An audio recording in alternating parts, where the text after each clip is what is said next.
This is Nebraska Public Media Sports, Nebraska's home for championship sports. We are at Werner Park in Omaha for the 2025 NSAA High School Baseball Championships. Our second championship game of the day is in Class B, and it features the Gretna East Griffins and the Bennington Badgers.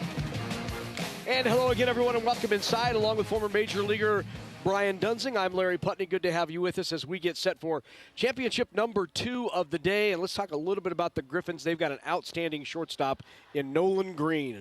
Nolan Green is their leadoff guy, playing shortstop.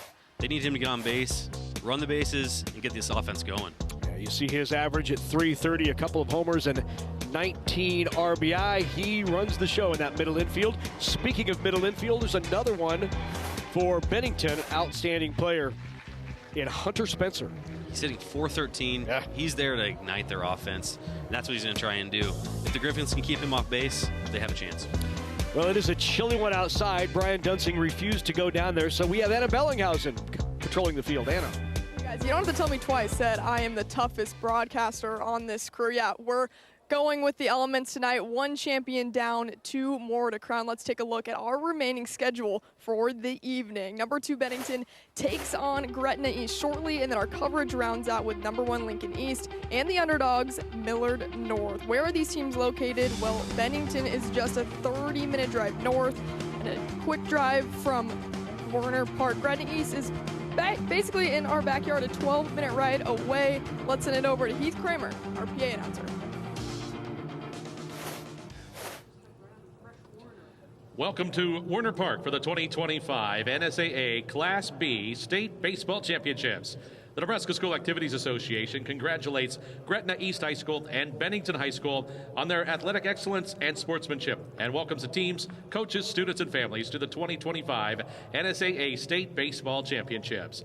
The NSAA is proud to recognize Farmers Mutual of Nebraska and all NSAA corporate partners for their outstanding support of NSAA activities, especially Ortho Nebraska, the NSAA's orthopedic and sports medicine partner for Omaha area championships.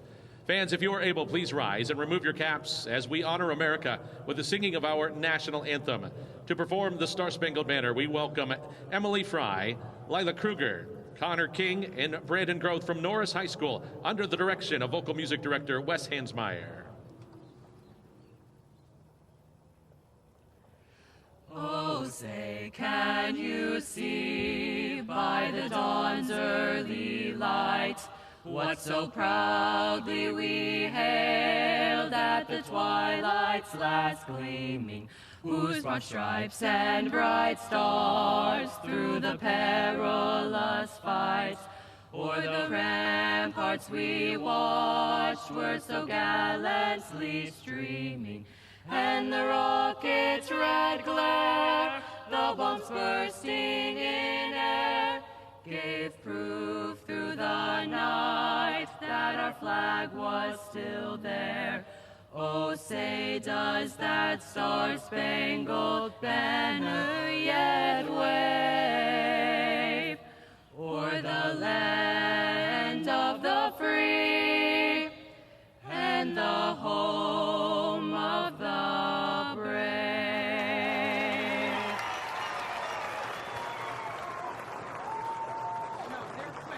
It's Championship Friday, and today's Class B championship game features the number 5 seed with a record of 21-10, the Gretna East Griffins, and the number 2 seed with a record of 29-4, the Bennington Badgers.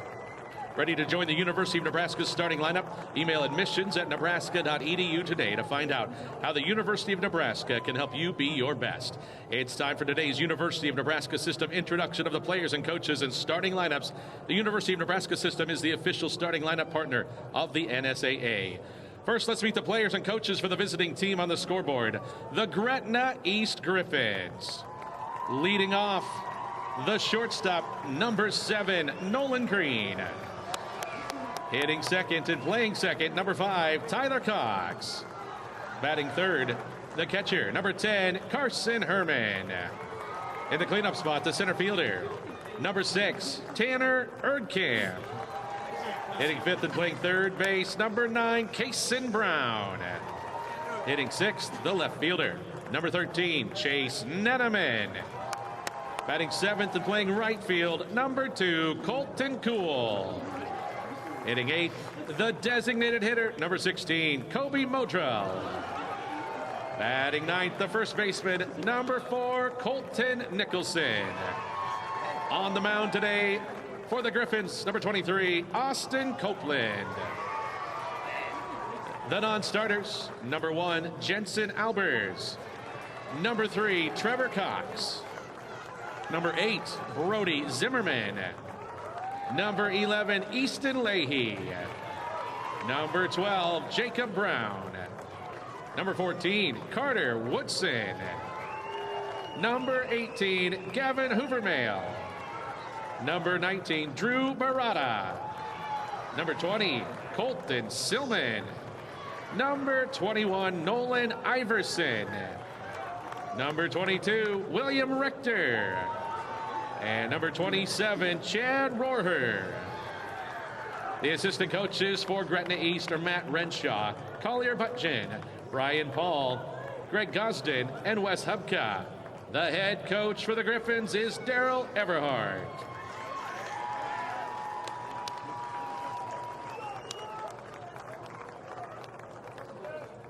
Now let's meet the players and coaches for the home team on the scoreboard. The Bennington Badgers. Leading off, the left fielder, number 9, Morgan Schumann. Hitting second, playing shortstop, number 8, Hunter Spencer. Batting third and catching, number 7, Aiden Smith. In the cleanup spot, the designated hitter, number 10, Kellen Monarek. Batting 5th and playing first base, number 23, Charlie Swoboda. Hitting 6th and playing third base, number 26, Lane Bover. Batting 7th, the second baseman, number 3, Jack Essink. Hitting 8th and playing right field, number 5, Jace Fitzgerald. Batting 9th, the center fielder, number 1, Mason Beekler. On the mound for the Badgers, number 14, Brant Schmidt. The non-starters, number 15, Braden Cluster. Number 2, Brendan Toulouse. Number 19, Brody Lichty. Number 22, Carson Corton. Number 11, Christian Moreno. Number 17, Connor Smith. Number 6, Dominic Medicino. Number 12, Elliot Anderson. Number 21, Houston Hill. Number 4, Jerron Utterbach. Number 24, Miles Gifford. And number 18, Noah Langford. Assistant coaches for the Badgers, Tim Jacoby, Colin McLean, Brendan Lyon, Lance Hansen, Garrett Wright, and Nick Ludwig. The head coach is Scott Hazy. The umpires for today's game. At third base, it's Tim Higgins. At second base, Kevin Marr. At first base, Matthew Torres. And calling the balls and strikes this afternoon is Brandon Dinsluggy. For today's ceremonial first pitch, we welcome to the mound Morris John Mojo Hagee. A standout at Scott Catholic, Mojo helped the Skyhawks to 2 Class B runner-up finishes and set a state tournament record with 3 triples in a single game. Mojo went on to play 5 seasons for the Huskers, appearing in over 200 games and serving as team captain in 2021. A 3-time academic All-Big Ten honoree, Mojo now works as an assistant engineer at Olson. All around Mojo, fire and a strike. Mojo Hagee with the strike, former Husker, former Scott standout, and an outstanding prep player. We've had 2 ceremonial pitches and 2 strikes. Very different than when you and Jeff Lisey did it. Well, we'll be back. We'll be back. Okay. You are a maverick. You stand ready to change the world. You are an innovator with bold ideas and a vision for the future. You are determined to turn your dreams into reality. You are a leader, committed to making a difference. With Omaha as your campus, you're at the center of it all. Here at UNO, you dare to dream, to innovate, to lead, to shape a brighter future. You are a maverick. Sudden cardiac arrest is the #1 cause of death in students involved in activities. 7,000 adolescents lose their life annually due to sudden cardiac arrest. If defibrillation through an AED is administered within the first 3 minutes, survival rates increase to 74%. If an AED is used within the first minute, the survival rate rises to 90%. For every minute that passes without defibrillation, survival rates decrease by 7 to 10%. Are you and your school prepared? More than 80 communities across the state count on Nebraska Public Power District to power their every day. And like a dependable neighbor, we work tirelessly to make our communities a better place to live. From preparing them for economic growth, to partnering in local events, to educating tomorrow's workforce, we are charged with bringing the best of public power to our communities and energizing their tomorrows. NPPD, powering our state, empowering our communities. Live streaming for the NSAA championships are also available at the Nebraska Public Media website and on the free Nebraska Public Media app. Hi, I'm Stacy Decker, the new General Manager and CEO of Nebraska Public Media. Your support as a member of Nebraska Public Media is an investment in the future of our state. Together, we can continue to build a Nebraska that is well-informed and connected, one that will thrive for future generations. Thank you.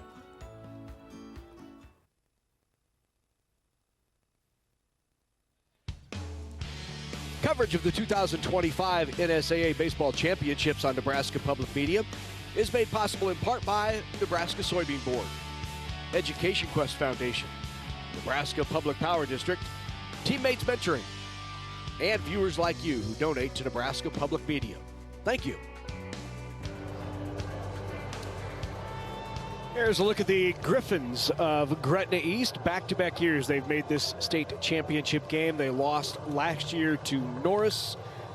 Starting lineup looks like this. Nolan Groom, we told you about him. Tyler Cox, great pitcher. He'll be at second base today. Carson Herman, Tanner Erdkamp, and the rest of the lineup for the Griffins. Colton Kuhl getting the start. The pitcher for Bennington is Brant Schmidt. Yeah, Brant Schmidt, sophomore, young kid. They say he's quiet, but like inside he's got a fierce competitive side. He's 82 and 85, and to complement that, he's got a changeup and slider. So I think Bennington's looking for him to go deep in the game. I think both staffs are kind of short on arms a little bit, so starters need to go deep. You see 5-2 record, great ERA 1.23 defensively for the Badgers. Schumann's in left, Beekler is in center, Fitzgerald in right. Bover's at third, Hunter Spencer is at short, Essink second base, and Charlie Swoboda is the first baseman with Aiden Smith behind the plate. And he's a hard worker behind the plate, throws out about 45% of the runners that try to steal on him, which is very impressive. That's very good. Class B state championship. We've already crowned a champion, Class C, and once again, that was won by Malcolm, third consecutive year. And this time it'll be either Gretna East or Bennington. Second consecutive appearance in only 2 years that the school has existed for Gretna East, and Brant Schmidt starts out with the ball outside. Nolan Green hitting .330, a couple of homers on the year. Pitches away. And does not look like the river's going to be open here. The river looks like it's closed. Good pitch there. Yep. 3-0 the count to the leadoff hitter. Once Schmidt here, he kind of settles in, though. I do like his pace. He gets the ball, he's ready to go. Yep, I like that. Leadoff walk on 4 pitches issued to Nolan Green. One of the things that Scott Hazy, the coach of Bennington, will be keeping an eye on is Brant Schmidt and how he feels. During that Gross game down here at State, he got a kind of tightness in his tricep area. Said he didn't have the same grip, but all of a sudden his velocity was a little off. Yeah, anytime you have something that's just a little off, a little off, it's amazing how much it can affect you. That's popped up on the infield. Jack Essink drifting back into the outfield. First pitch swinging after 4 straight balls. Almost would have liked to make him throw a strike there, right? Yeah, I think so. I think that's a mistake there by Gretna East. Yep. And if you're Bennington, you're like, thank you very much. I mean, right. We needed the out. Yeah, Schmidt just threw 4 straight.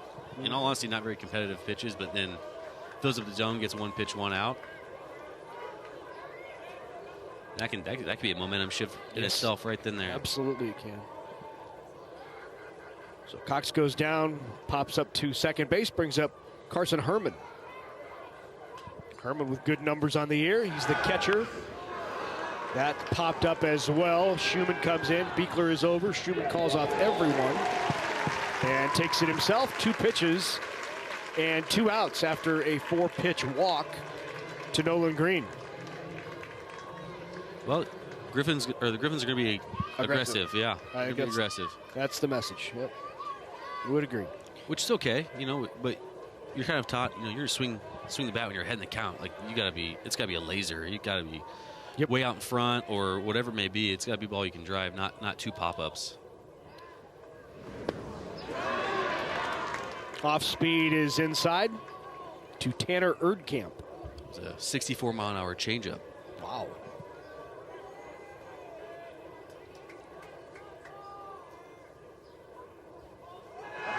Pitches off, double clutched, throw down, got him. Once again, Aiden Smith with the gun behind the plate and not stealing on Smith.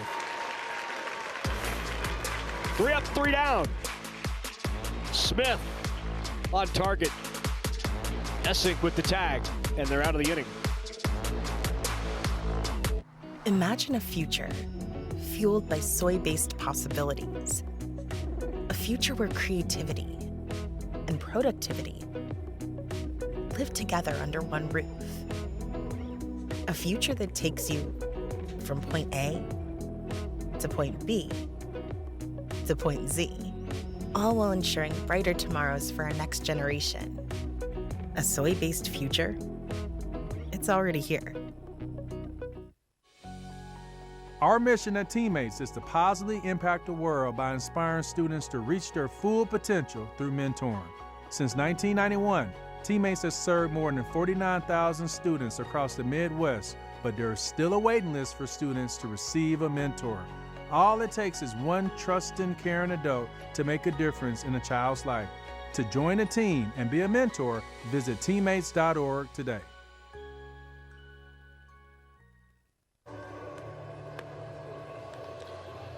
Lineup for the Badgers. Top 3 all hitting above 350. Schumann leads it off, followed by Spencer and Aiden Smith, who just threw the runner out to end the top half of the first. On the mound for Gretna East is Austin Copeland. There's a look at his numbers. Those are some good numbers. 1.62 ERA. He's a tall kid, 6'5". He's going to have some good tilt, some good angle. Throws in the upper 80s, with a slider and a changeup to go with it. So another good competitor, another guy's going to come right at you. So we have a good chance to see a really good pitcher's duel here a little bit. Defensively for Gretna East, it's a little bit of a different look than they've had here at State. Ninema's in left, Erdkamp's in center, Kuhl is in right. He's getting the start today. Casson Brown, Nolan Green, Tyler Cox, Colton Nicholson, that's your infield. And Carson Herman is behind the plate.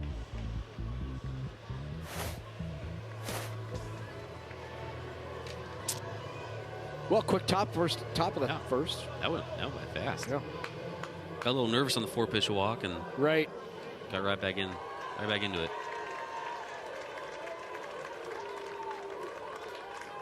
We have been told by the NSAA, Nebraska School Activities Association, and Colton Wiersbicky, who is the assistant director in charge of these baseball championships, that weather is moving into Omaha. Apparently it's raining in Lincoln now and headed this way. expecting that it might hit around 5 o'clock, maybe a little after 5. Called strike outside corner. Brandon Dinslage behind the plate.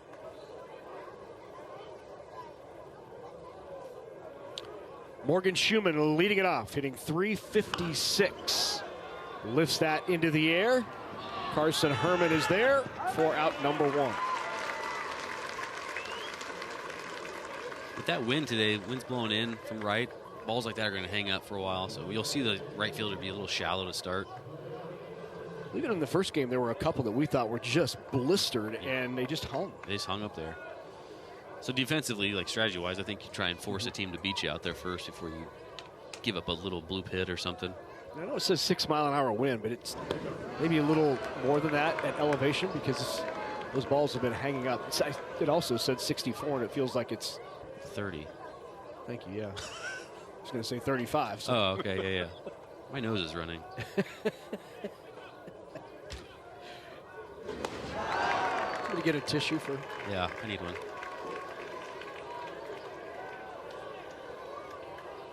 See if Copeland can get back in the count here, throw a strike. Facing the senior Hunter Spencer. Shortstop, aggressive swing by Spencer there. He has 5 home runs on the year, so he's got dinger power. I think it was a 73-mile-an-hour changeup on 2-0 count. That's a great pitch. Trust in your stuff. Go right at the hitter.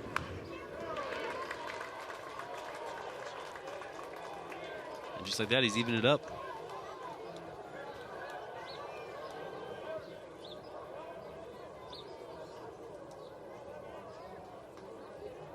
Two to Spencer. Got him swinging. Strikeout first of the game for Austin Copeland.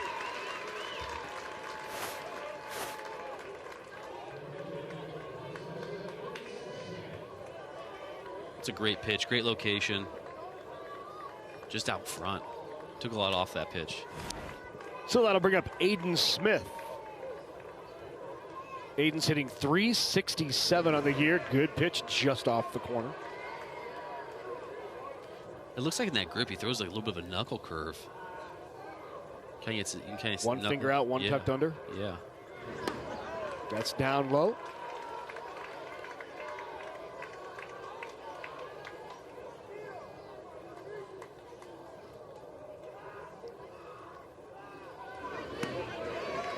Called strike. That one caught the corner. Griffins really need him to go deep in the game and not get a high pitch count. As soon as you start seeing a high pitch count from these guys, we're going to start seeing a lot of pitchers come in, go out. Yeah, that 15-inning game really depleted their arms. Chase to breaking pitch. Evens the count, 2-2 with 2 down. Yeah, in case you missed it, we were talking about that earlier, that Gretna East against Scott had a 15-inning game. That's more than 2 complete games. And I'm wondering if Bennington had a talk with their hitters, telling them to be selective. Be selective early. Let's see if we can't put some pressure on the arms. But they've come out swinging, so I don't think that's necessarily the case. Full count to Smith. Fouls it back.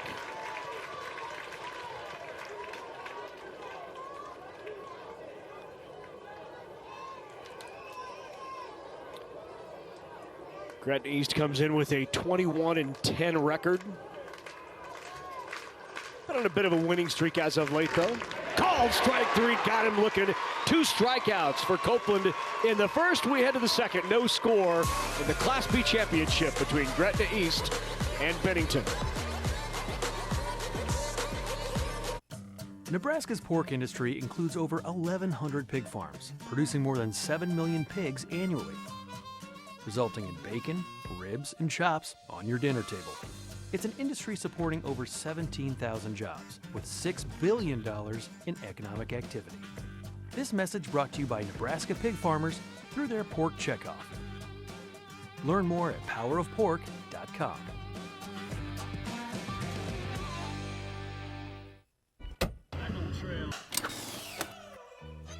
Why is it important to fill out your FAFSA? First off, it's how you apply for federal, state, and most college-based financial aid.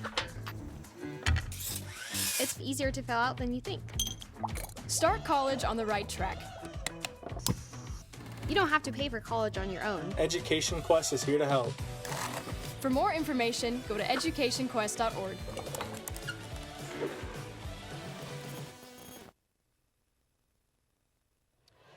Third year of this newly adopted format in which you have a top of the bracket and a bottom of the bracket, and you play double elimination on both sides, and the two teams who win those brackets meet here for the championship. And you can see that Gretna East lost early, which means they had to fight all the way back through the winner's bracket. They came back and beat Hastings and all the way back through, finally knocking off Scott in that final on the top of the bracket. And here's the bottom. Bennington lost in that second round to Gross, and then had to fight back through with wins over Seward, and then knocked off Gross twice. Impressive in doing so, by the way, 6-0 and 11-1. Yeah, both teams had to win twice to get here, back to back. And both teams have had extra inning games. Bennington had an 11-inning game that they won, and Gretna East survived again that 15-inning contest against Scott. It was Colton Nicholson for Gretna East, who hits from the 9-hole and has a 125 batting average, who had the game-winning double for the Griffins in that game. I love that's why I love the game of baseball. You just never know. It's awesome. Unlikely heroes. So here's Tanner Erdkamp as Brant Schmidt slowly bringing it back inside after throwing behind Erdkamp on the first pitch. You don't see that very often. No.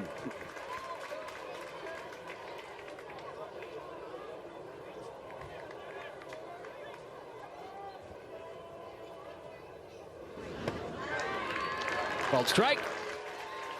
Working his way back into it is Schmidt. Back-to-back strikes. Just being effectively wild a little bit, maybe just kind of get the hitter off his feet. Pitch was away, but got him chase. First strikeout of the game for Brant Schmidt. It's a well-located pitch, outside corner. Just slowly worked his way from one side of the plate to the other. Mm-hmm.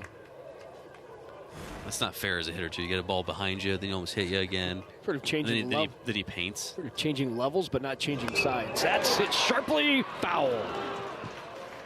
Good swing by Kason Brown, the third baseman for the Griffins. Out in front of that off speed.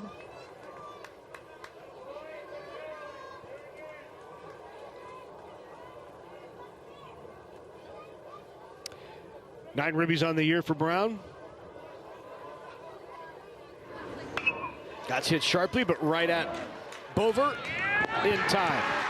Lane Bover, who has played just about everywhere on that infield for Bennington. He's played at shortstop and played second base as a junior.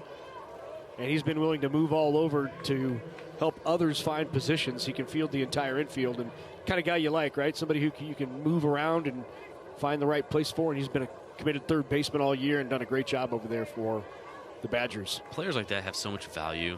Yeah. It just eases up the whole lineup. You don't have to get stressed to try and make sure you have one guy in a certain spot, or you're handcuffed because you have a kid that can only play one spot. Like that, just players like that are great to have. Scott Hazy said he's just a tough kid, too. He's a wrestler and a football player. That's hit hard to shortstop. Hunter Spencer has it. 3 up, 3 down. They go in order. We are through 1.5. 9 batters have been to the plate. 9 batters have been retired. Our mission at Teammates is to positively impact the world by inspiring students to reach their full potential through mentoring. Since 1991, Teammates has served more than 49,000 students across the Midwest, but there is still a waiting list for students to receive a mentor.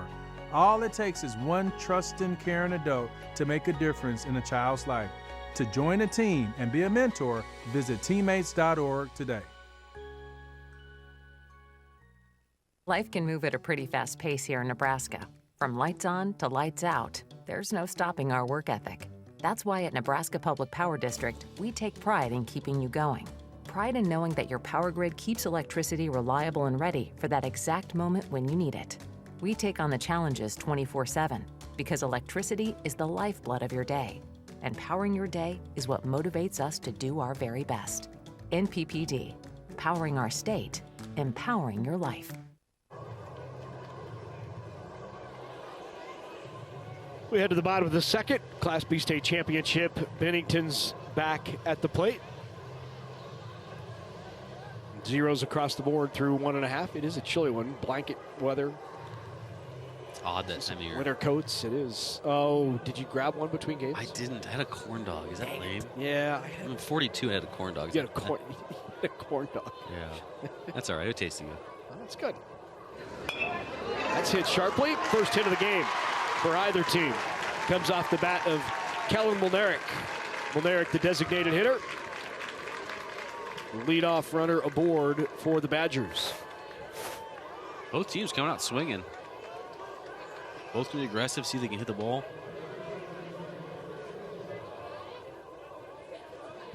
It's great effort, too, though, to try to keep the ball in the infield. Yep. So that'll bring up Charlie Swoboda. Swoboda, the junior, hitting .282. Not a small dude either. Called strike. Bennington's got some size. Whew.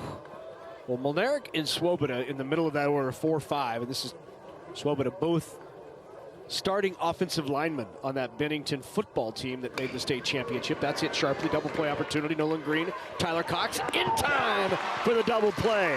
Erases the leadoff single by Mulnerick. Just how you draw it up. If you're a pitcher, that's a great sight to see. Great stretch. Fantastic. Good job to go out and get that. Yep. Good stretch by Nicholson at first base. It goes down as the 6-4-3. Now 2 up, 2 down. Over now at the plate for Bennington. He hits that sharply but foul. Bennington's put a charge into a few here in this inning. Another force in action. You know, and credit Copeland. I mean, he's going there throwing strikes. He's not trying to be too fine or cute with anything. Just, here it is. Little check swing goes right back to Copeland. And goes 1-3 in the book. And it goes 1-2-3 once again.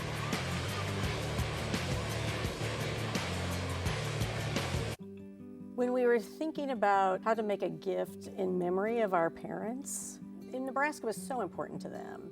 What could we do to benefit the people of Nebraska? We always had PBS on at home. I think they were always trying to improve the community we were in. And this is one of the best ways to do that because it reaches everyone. Public broadcasting allows us the freedom to tell stories. That's why giving this gift is so important. It keeps their memory alive.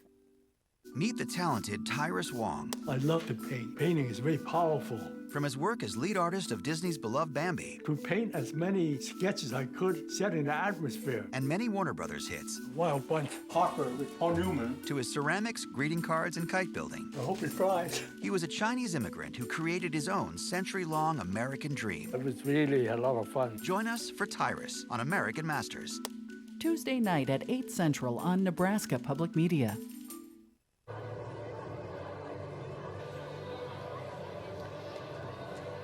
Warner Park in Omaha,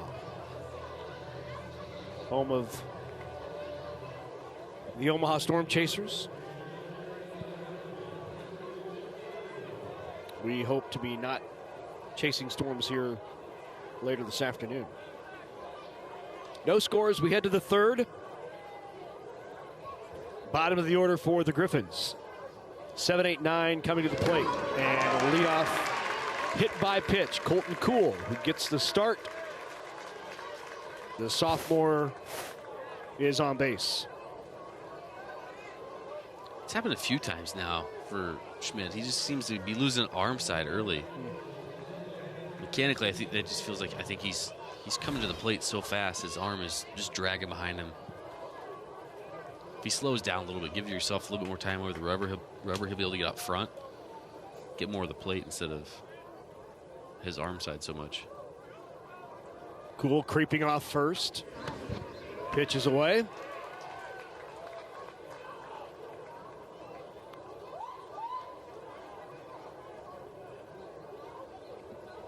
Kobe Modrell at the plate. So. Yeah, I was saying it's going to be curious here if they play small ball or if they're going to keep swinging. Uh-oh.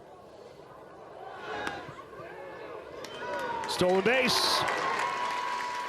Cool was off with the pitch. Looked like he might have too big of a lead initially. Well, he hesitated. He kind of went and stopped it. Yep. Here, whoops. Yep, now I'm going to go. So the stolen base by Cool, Modrell at the plate.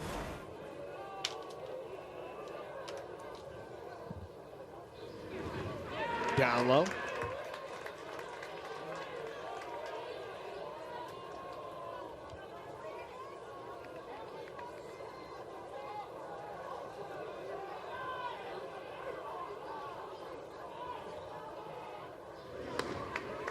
Called outside corner. Good pitch. It's a very large corner. If you're going to get it, though, throw it there all day.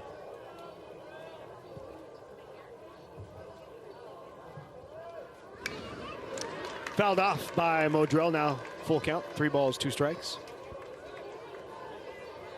You're right. Brant Schmidt just attacking the zone. Yeah.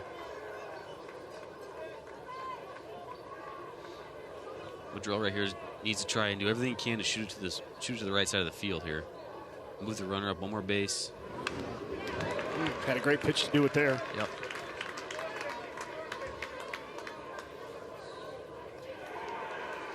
Sometimes if you know trying to hit it the right side, you typically maybe have your shortstop trying to hold at second and let Essink get over into the hole a little bit. Yeah, sometimes that'll tell you how they're going to pitch you, though, too. It's true. Good pitch and got the strikeout. 2 strikeouts now for Schmidt. Just refusing to give in. He's been down 3-0 to a couple guys and made his way all the way back into the count, getting outs with strikeouts even. So talk more about you said if they are covering by second, it might tell you how they're going to pitch you, which means they might pitch you in, but it seemed like those last 2 were both away. Yeah, and I don't know if necessarily he missed his spot or if he overthrew it or if that's just they wanted the second baseman to. 3 hopper over to Spencer. Makes the play. Colton Cool advances to third. Now 2 down. That's why the previous at bat was big. It's a big strikeout. If he moves him over at all, that's a run. Yep. Now you're up 1-0. Instead, now you got to run at third, 2 outs. You got to try and find a way to get him in here at the hit. And again, that time on that pitch, they did have Essink playing, and correct. Yes. Shortstop Spencer was holding the runner on. So back to the top of the order. Here's Nolan Green. Hits .330 on the year with a couple of home runs. RBI opportunity for the Griffins.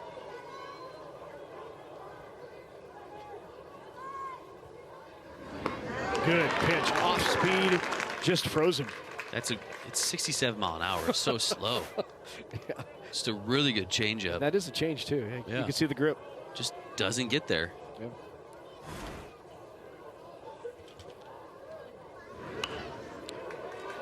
Speeds him up. Yep. That's the thing. That's why kids if you're a pitcher, you can throw a good changeup. Yeah. It's so dangerous. I mean, it just makes your fastball that much faster. Yeah. Like that 83 mile an hour fastball probably looks like it's 88, 89 miles an hour after you see that changeup first. Right. No balls, 2 strikes, 2 down. Got him swinging, another strikeout. Second of the inning, third of the game for Brant Schmidt. Leaves the runner stranded at third. Still no score. My college search? I don't know. That's a big question. Like, where do you even start?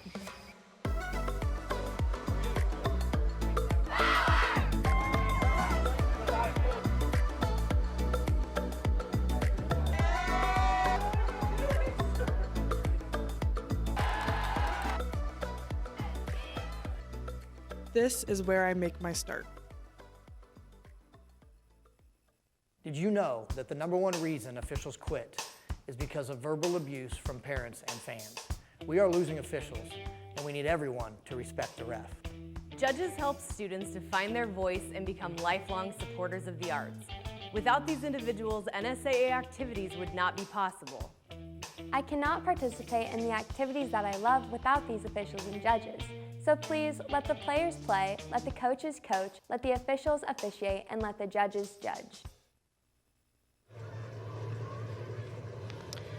Moving right along as we head to the bottom of the third here in the Class B State Championship, Bennington and Gretna East. Both pitchers working quickly, throwing a lot of strikes, getting ahead of hitters. It's been a well-played game to this point. Yeah, it's going by quick. Joined now by Marty Cordero. Good to have you with us again.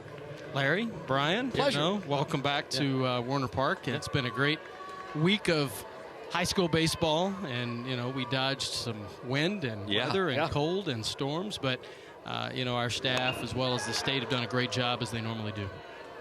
Right at the hitter once again, fly ball, Jack Essink. One pitch, one out here in the third. We better get to the questions the way this is moving. Yeah. Unless you want to stay for like 2 or 3 innings. It seems like I might be here that length of time. Well, hey, great to be back here at the park again. You guys did such a great job with these state high school championships here, and what a fantastic venue for this. Well, we pride ourselves on being welcoming, and we want to continue to promote baseball. And, we've covered last year and year before on why it was important to get the brackets changed and all that, and you guys are back. That's one of the reasons. So these games are on television. 2 pitches. I believe it's 2 pitches. Am I right? I believe so, yeah. All right, now let's hope Mason Beekler just takes here, okay? We had this happen at that Creighton game. We did. And I was like, I'm willing to bet money he's going to take, and they swung at a 3-pitch. We had a 3-pitch inning. Yeah. That's right. I'm not going to say a word on this one. I have no idea what's going to happen. Mason Beekler, the senior, comes to the plate. He's a savvy senior. He's going to take a pitch here. Yeah, he just got the take sign. First year of the new contract. Yeah, another 4 years, and and we have all intentions to keep that rolling. Great partnership with the folks over at UNO and Ethan Anderson and his ops team. They do a great job, and we have a new events coordinator, tournament director, Ania Tate, on our staff. She's done a great job working with Colton and all the folks at the state. So, yeah, another 4 years. Let's keep this thing going and see how we can continue to grow the game, grow the tournament. And great crowd right now. Earlier today, good crowd for Class C. It was a little early and cool, but man, Malcolm, what a run they're on right now. I mean, 3 in a row. That's incredible. At any level, doesn't matter what. It doesn't matter. It's hard to win. This game is hard enough, and you get to be able to get here by yourself. Just in general, it's hard to do, and then you get here 3 times and then win 3 times. It's just. I'm sure the feedback that you get from the coaches and the players from being able to play here in this facility is how appreciative they are. They are, and one of our grounds crew was in the tunnel before the C game. Wow, great. Well, what a play. You want to stay with us for about a half minute? Yeah, I'll finish that story. Yeah, great, all right. Marty gets to come back. That's good. 3 up, 3 down. We're through 3. No score. Class B State Championship.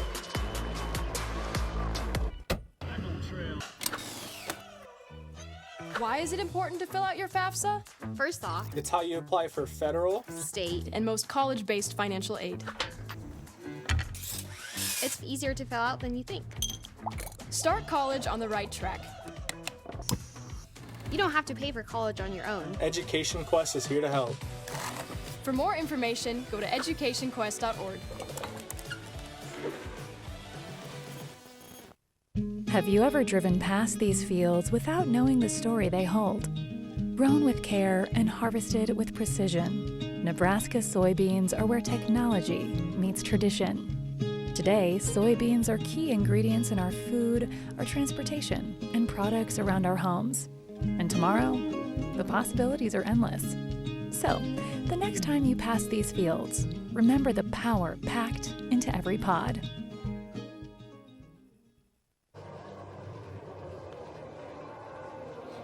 No score at Warner Park. Coach, what do you make of Austin Copeland on the mound and the quick work he's having? Yeah, he's feeling good out there, and it's good. He has a good tempo right now. I think he finds his stuff, and when he hits his zone, I think we're doing well. So he's having a great game. Thank you. What kind of adjustments do you want to see in the box the next time through this order? Yeah, so we're hitting them. And the good thing about that is we're swinging it and we see it. So a few more hard contacts, I think we're going to be doing good. Thanks, Coach. Larry? Thank you very much. Very much. We head to the top of the 4th with no score. Leading it off is Tyler Cox for the Griffins. We're joined again by Marty Cordero. You recently had ownership changes, new ownership group. How's that going?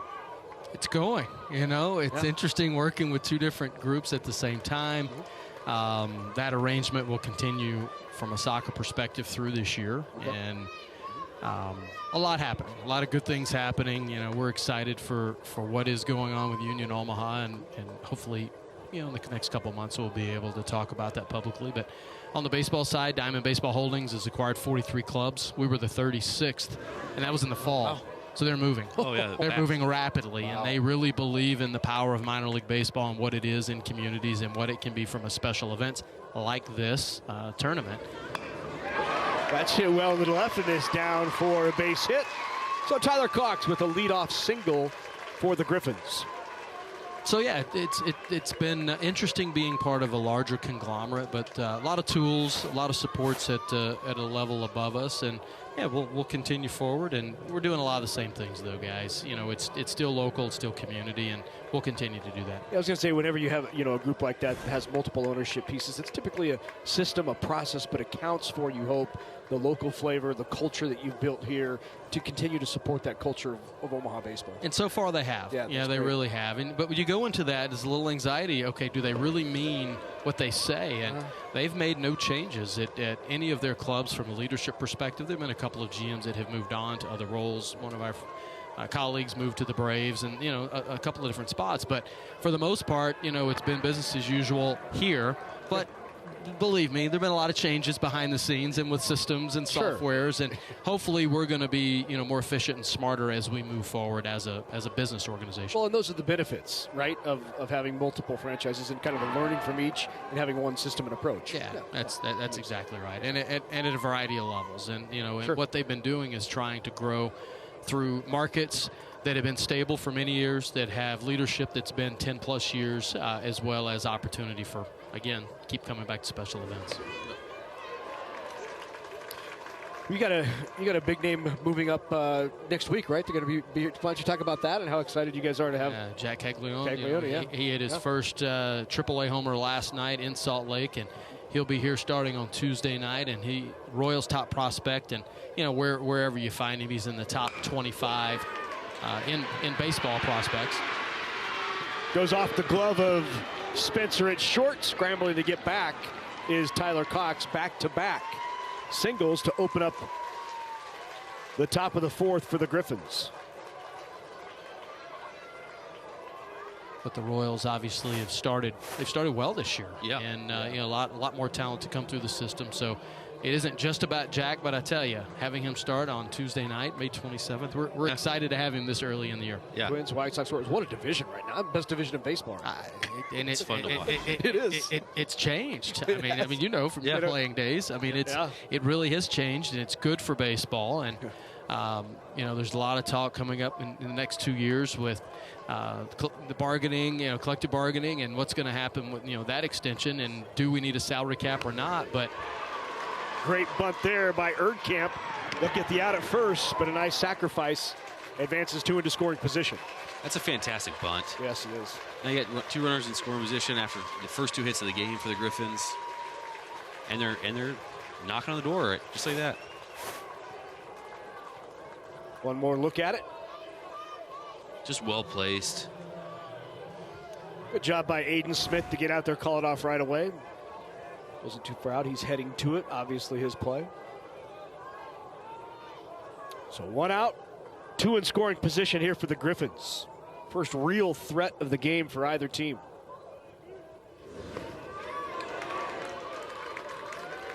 So what else is going on, Marty? Other than, you know, you're hosting this, you've had a ton of baseball here recently. Yeah, you know, we're about to hit our long 12-game stretch starting on Tuesday on the 27th. Every team gets one 12-game homestand, and this is ours for this year. This will be the first year that we have not had it the first 2 weeks of school in 3 years. So really? And those, when you have that, there's 5 or 6 just kind of throwaway dates in there, you know, your midweek games. So we're excited for it to be the first 2 weeks when school gets out. We'll see how that plays with Jack being here, with the Royals playing well, a lot of great promotions. We're excited about it. Middle infield was in. It's going to be fielded by Bover. Fires to first and in time for the out. And the drawn-in infield pays off to get the out. 2 down. Still runners at second and third. That was a great play by third baseman. At the same time, it's really good base running. got to make sure that gets through. The infield, then you got to make sure it gets through, especially with only one out. You don't want to run into an out at home. Now you're still in scoring position. It's just smart baseball all the way around. But on the Union side, how are things going? Yeah, the team struggled a little bit so far this year in the League One table. In the Open Cup, we advanced to the round of 32, and I don't know how we continue to do that every single year. But this team continues to be competitive. Over the first 5 years, we were the winningest by percentage of any North American professional soccer club over 5 years at any level. So, I think this team has the talent to come back this year, but right now we're having trouble scoring. Hit sharply into left. That's going to be down. One run is in. Here comes Herman from second trying to score, and it's a 2 RBI single with 2 outs by Chase Neneman. Big hit there for the Griffins. And that's all lit up by the good base running hitter before. Right. What a great swing. Just out front, level back through the zone for a long time.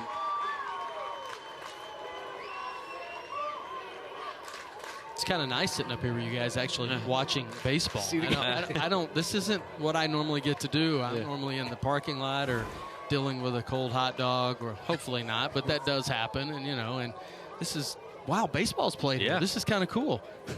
You're seeing some good baseball right now too. This is good. Are you saying you're the firefighter during games? Is that what you're doing? Yeah, it's not just me. It's a lot of our staff. I won't wear all of that, but this is a lot of fun. Being able to see it from up here, and it is a lot of good baseball. Yep. We had primarily Class A this week. It depends on how the schedule falls, and this year UNO ended up having the Summit League tournament right now. Is finishing up, and so they primarily took the bulk of the games last weekend to start early on, and then a lot of games are spread out this week. And next year, we don't know yet. We don't have our schedule. Theirs isn't finalized, so we'll see what happens, going forward. But that's the beauty of that relationship. Yep. Hit it to right. Fitzgerald going back. Wow, what a play. To right. Fitzgerald ends the inning with a diving play and saves a run. Great play, young man. Marty, thanks so much for joining us. Thank you. Good to see you again. Yeah, Brian, always good to see you. Always fun to come out to the ballpark here. Great facility you got. At the Lincoln Children's Museum, the 3-story Lucky Climber becomes a magic beanstalk. A few drops of paint unlock a masterpiece, and a simple question sparks a lifetime of curiosity. Through the power of play, children explore the arts, sciences, and humanities, building skills that shape their futures. Because all great journeys begin with play. For more information, visit lincolnchildrensmuseum.org. You are a maverick. You stand ready to change the world. You are an innovator with bold ideas and a vision for the future. You are determined to turn your dreams into reality. You are a leader, committed to making a difference. With Omaha as your campus, you're at the center of it all. Here at UNO, you dare to dream, to innovate, to lead, to shape a brighter future. You are a maverick. 2-0 Griffins on top at Warner Park. Coach, how do you want to see your team respond here? We just need to start hitting the ball. Defensively, we've been doing fine. Brant's had a couple hiccups, but he's been able to get out of some of those jams. Unfortunately, that time that kid just came through with a nice solid hit and scored 2 runs. How much more do you want out of Brent Schmidt on the mound? Much as he can give us. He gives us our best shot, I think. So he's just got to keep locating, and we'll be all right. Thanks, Coach. Thank you. We head to the bottom of the 4th. Runs finally on the board by the Griffins. They put 2 on in the top of the 4th. Back-to-back leadoff singles, and then a clutch 2-out lasered single into left by Chase Neneman. And then you had the fantastic play off the bat of Colton Kuhl by Jace Fitzgerald in right to save another run. That was an amazing play. Whew. And we were talking about earlier how the wind earlier was blowing in from right, and now it's kind of blowing out towards left. That ball kind of held up. Didn't really balloon up, but that's a great play. It's a good route. Pitch down low, 2 balls, 1 strike. Austin Copeland back out there for the bottom of the 4th. Copeland's done a nice job. He's doing a great job. Both pitchers. I know the Griffins put up 2 last inning, but both pitchers are doing a great job of filling up the zone, going right at the hitters. Good breaking pitch there, caught the outside corner. We're at the top of the lineup for the Badgers. They have gone 3 up, 3 down in every inning, despite having the hit. Double play was turned. So Copeland has faced the minimum through 3. Morgan Schumann, the top of the order for the Badgers. To start the 4th, pops that up on the infield, called off by Nolan Green. 1 out. It's been really fun to watch both these pitchers just changing speeds, keeping the hitters off balance. Overall, just a really well-pitched game so far.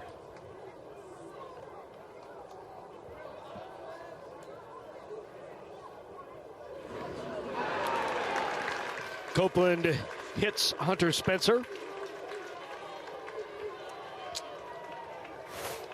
I might take the blame for that. First free base awarded or given up by Copeland. Yeah, kind of is your fault. I know. I shouldn't. See, I know. You're new to this. I know. You'll get it down. Keep working at it, bud. Oh man, I need all the help I can get.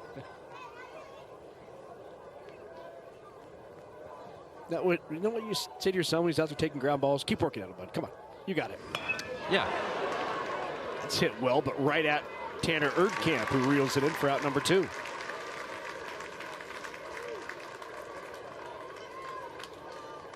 I, on the other hand, when they weren't fielding well, put him against the chain link fence, and from 15 feet away just fired fungos at him, made him get in front of it. I like it. Either going to be tough or, what's right? Yeah. I mean, yeah, it's like sink or swim. You know? Right. You got to learn. Get in front of the ball. Yeah, you're going to field it or you get it. It's going to hurt. Yeah. Yeah, it's good coaching. Thank you. Good parenting, too. Yeah. I know you're laughing, but my boys are at home going, no, he's not kidding. It actually happened. I mean, I get it. Like, I've pulled my son out of infield drills before because he kept pulling his head. Yep. Taking the ball to the side. Yeah. It's probably why he only wants to play outfield right now. Smart kid. Off with the pitch. Spencer is in there, stolen base.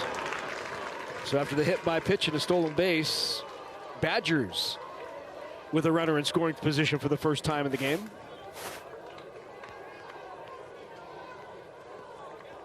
It's a great job by Tyler Cox, getting all the way over there, keeping it in front, keeping it in the infield so it doesn't get all the way out to center.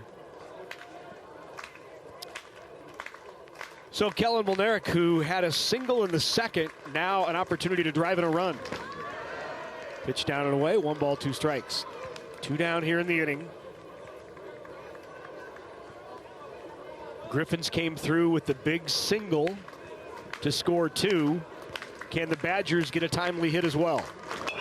Hit sharply, but Nolan Green is there. Scoops it up in time. So the leadoff hit by pitch does no damage. It's 2-0 as we head to the 5th. More than 80 communities across the state count on Nebraska Public Power District to power their every day. And like a dependable neighbor, we work tirelessly to make our communities a better place to live. From preparing them for economic growth, to partnering in local events, to educating tomorrow's workforce, we are charged with bringing the best of public power to our communities and energizing their tomorrows. NPPD, powering our state, empowering our communities. Our mission at Teammates is to positively impact the world by inspiring students to reach their full potential through mentoring. Since 1991, Teammates has served more than 49,000 students across the Midwest, but there is still a waiting list for students to receive a mentor. All it takes is one trusting, caring adult to make a difference in a child's life. To join a team and be a mentor, visit teammates.org today.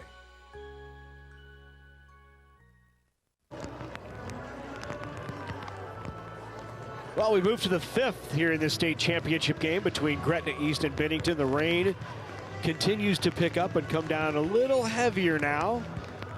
Fans are beginning to cover up and leave their seats and go under the overhang. It looked like maybe the funnel cake was getting soggy. I think it was a pretzel. There's nothing worse than a soggy pretzel. No. Some things, but not many. Right. I just hope the rain doesn't last for a while. I mean, you don't want your championship game to be affected by weather. Agree. So now in the 8-hole, it's Kobe Modrell, who struck out last time at the plate back in the 3rd inning. Griffins back-to-back hits. That's hit sharp. What a scoop by Bover. Bover, nice play. Good pick at first by Swoboda, and the out. Great play at 3rd by Lane Bover. Bover thought he caught it. He wasn't going to throw it. He showed the umpire, and the umpire didn't signal, so he had to throw it across the diamond. Oh, he might have caught it. Yeah. He's like, see, I caught it. And he's like, oh. So that's just a good lesson, too, for you youngsters out there. Yeah. Throw it across the diamond until you hear the umpire say out. Goes down as 5-3 in the book. Great breaking pitch there from Schmidt to Colton Nicholson. Nicholson, bottom of the order. He's the one who had the big game-winning RBI against Scott and puts a charge into that one. Schumann goes back near the wall. Schumann runs it down. What a play in left. Wow. That's an amazing play. He ran a long ways. Whew. Great break. As soon as it left the bat. I thought that was in the gap for sure. Watch this again. Oh, that is such a tough play. You don't appreciate how hard that is because as you're running, even though you're running on your toes, your head is bouncing. That ball is and jostling. that ball is bumping up and down in front of you as you're running after that. And that is a heck of a play out and left by Morgan Schumann. 2 down.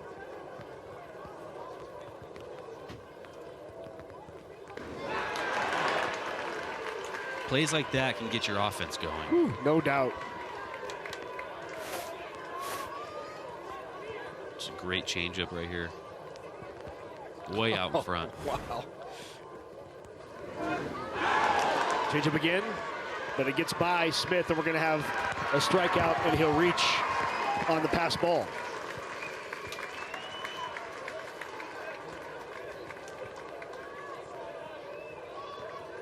So gets credit for the strikeout. And Nolan Green will advance to first on the pass ball. Brant Schmidt's doing a great job of that changeup, staying on top of it. I mean, it's going straight down. It looks like it's a fastball for long. It just doesn't get there.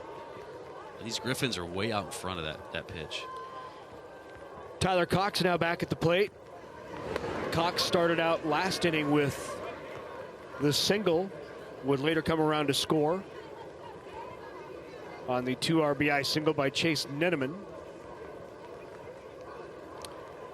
You can see the baseball getting a little wet now as Schmidt asks for a new baseball.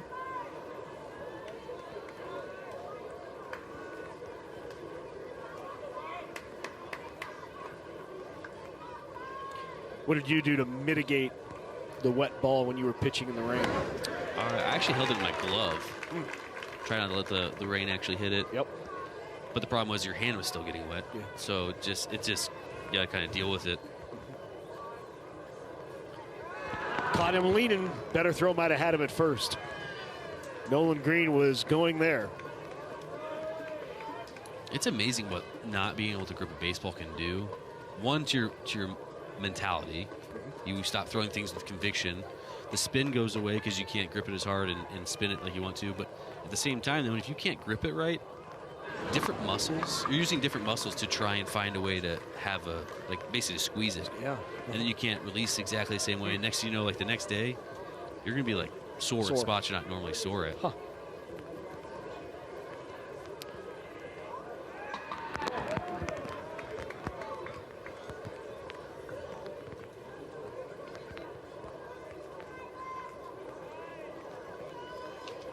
I hope I'm wrong, but the ground crew does seem like they're starting to move around down there. See that too. I think they're looking at the radar. I think they're going to bring out some dirt, some dry stuff. Not just what is here, but also what is coming. We're being told lightning 19 miles to our west.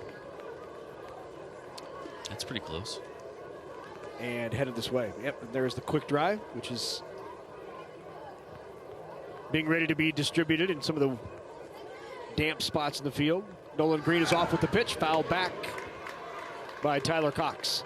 2-2, 2 down. That's a good job hitting right there, spoiling that pitch. It was a well-executed pitch, especially with 2-2 count. And you can, when you have a hitter that spoils a pitch like that, man, it's frustrating as a pitcher.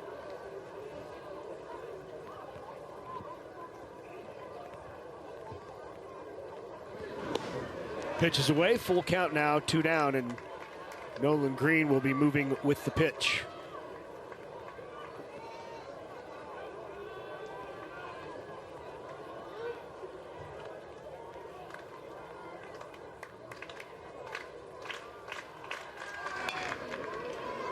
Hit out to short, Hunter Spencer.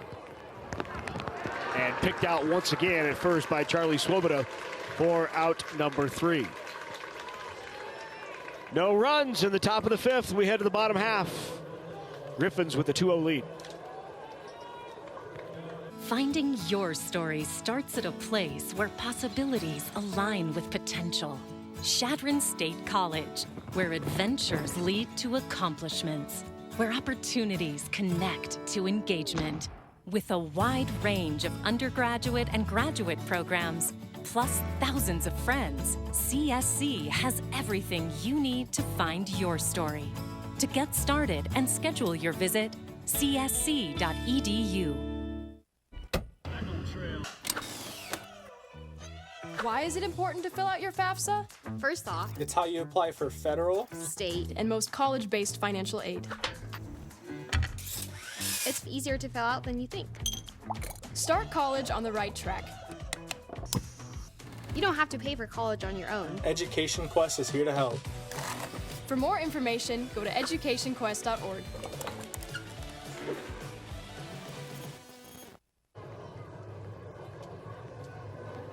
2-0 the score. The Griffins still on top, and we are dealing with some weather here at Warner Park. The grounds crew is out dealing with what they can, putting down some new dirt in the infield. There is lightning headed towards us from the west. We heard there was rain in Lincoln that has moved its way into Omaha. But yeah, guys, conditions out here not ideal.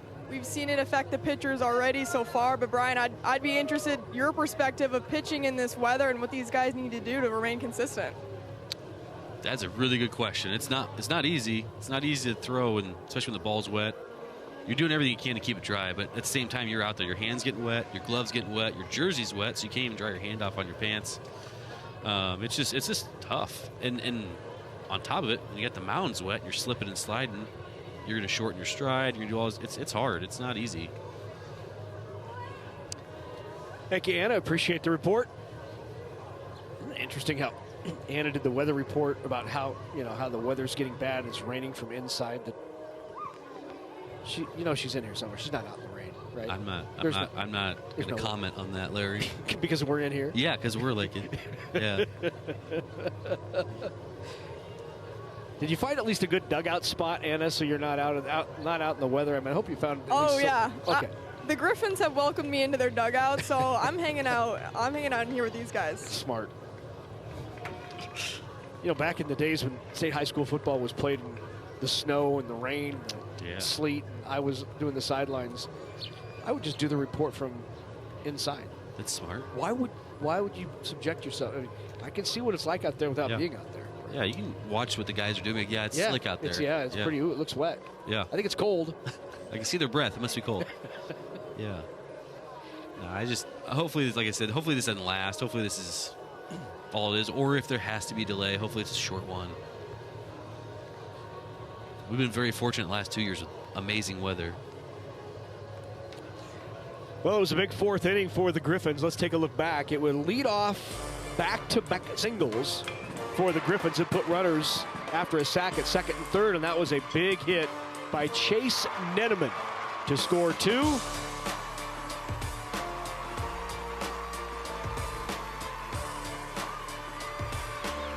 And that's how we got to 2-0.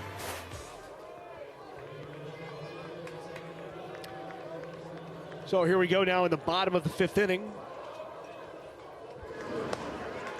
Badgers down 2-0, and Charlie Swoboda, who grounded into that 6-4-3 double play in the second. Austin Copeland back out there again for the bottom of the 5th. He has faced 1 over the minimum through 4 innings. Been doing a fantastic job.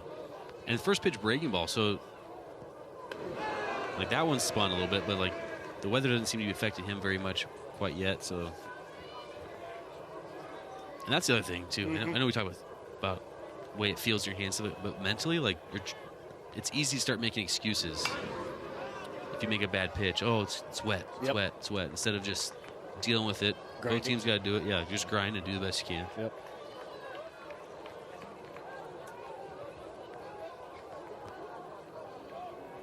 Rain is picked up once again. Here's the 2-2. Called strike 3. Got him looking. 3rd strikeout of the game for Austin Copeland. That's a great pitch. And that's the thing. With his changeup, he throws like a splitter, almost like a split changeup. So it looks exactly like that. So that fastball, it just got on him so he couldn't react. Painted a corner. There's Lane Bover. Bover's made a couple of really nice plays at third base. Hitting .271 on the year. Foul back into the stands. And quickly behind, no balls, 2 strikes.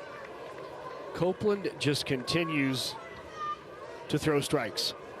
Getting ahead of hitters. Just filling up the zone. The 0-2. Just lost it a bit.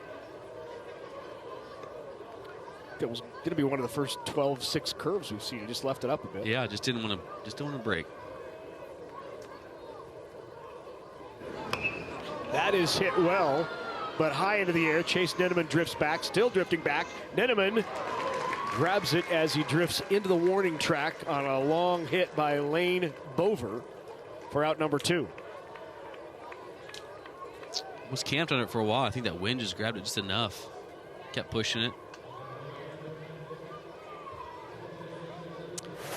He's laughing, so maybe just misread it. Drifting and drifting and drifting. Yeah. Good play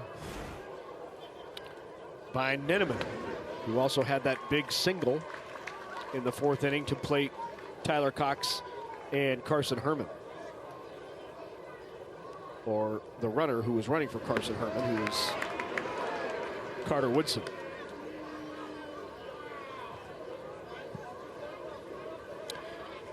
Jack Essink, 1-1 count.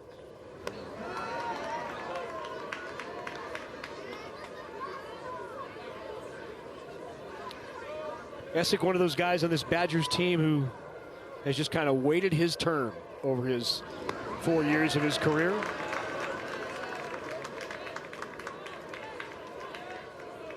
Coach Hazy said he really appreciated the work he put in, never quit, showed up every day, eventually earned his spot, and here he is in a state championship game as a senior. Hits that to second. Tyler Cox gobbles it up. Once again, 3 up, 3 down. Austin Copeland in command for the Griffins. They've got a 2-0 lead. We move to the 6th in Omaha. Life is full of milestones. Let Wayne State's graduate programs be your next big moment. Whether you work in education, criminal justice, business, public relations, human resources, information technology, or sports and recreation, our programs provide pathways to the next level in your career.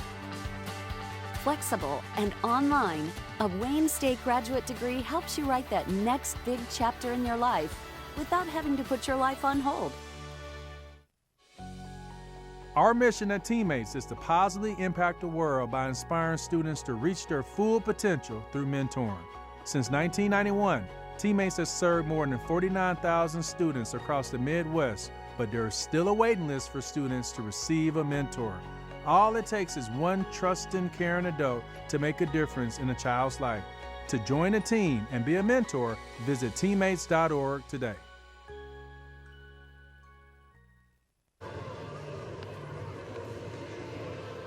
Well, 25 years, 4 national championships, numerous conference championships, and All-American players. This August, Nebraska Public Media takes you inside the career of Nebraska volleyball coach John Cook. From his ranch in Wyoming, we'll hear from the coach and others about what it took to maintain one of the top college sports programs in the country. The Last Ride with John Cook. It's a documentary coming this August to Nebraska Public Media. What an amazing coach. Oh, just phenomenal. Good human being, too. Like, it's just, yep. It's easy to root for guys like that. Yeah, he leaves a legacy, right? I mean, he took over for Terry Pettit, and built the program, won 4 national titles, and now hands it off to Danny Busboom Kelly. Looking forward to going out to the ranch. We're going to go out to the ranch. We're going to ride with Coach Cook. And you ever been on a horse before? Yeah, I've been on a horse before. Oh, absolutely. Sorry, how am I supposed to know? You don't look like a horse rider to me. That's hit into the gap in left center field. That's going to be extra bases all the way to the fence. Going to try for 3? No, we're going to hold up. And it's a stand-up double for Carson Herman to lead off the top of the 6th. That ball was well struck into the gap.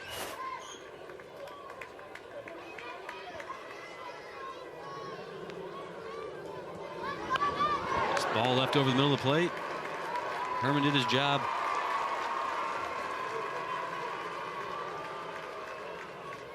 I thought maybe go 3. When I saw that ball get the gap, I thought he'd get to 3, but he pulls up right. And not a bad decision. 2 outs, still in scoring position. Brings up Tanner Erdkamp. Carson Herman now 2 for 3 in the game. Squares the bunt, one hopper right at Brant Schmidt, who will flip it to Essink, who's covering it first for the first out. And Carson Herman advances 90 feet and is now in scoring position. Trying to extend the 2-0 lead. Runs seem to be coming at a premium right now, so that's a big bunt. Try and see if you can scratch one more across. And with the grass being wet, I mean, you never know what's going to happen. So here is Kason Brown at the plate. He has grounded out twice to third base. Grounded out to third in the 2nd and in the 4th. Bennington's going to play their infield in. They know the runs are hard to come by, too. They're going to try and cut the run down at home.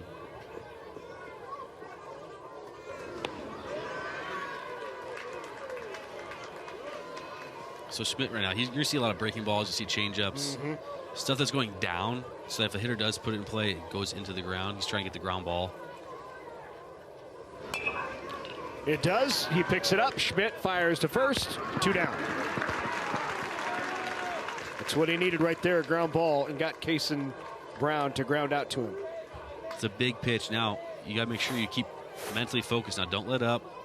Just because you have 2 outs doesn't mean you can take a breath right here. You got to keep focus here, try and keep making pitches. Well, the hero of the game thus far is the guy at the plate right now, Chase Neneman. He came up to the plate with 2 outs, runners at 2nd and 3rd, and delivered a 2 RBI single in the 4th to give us this score right here at 2-0. And now he's back up at the plate again with another opportunity to drive in a run with 2 down.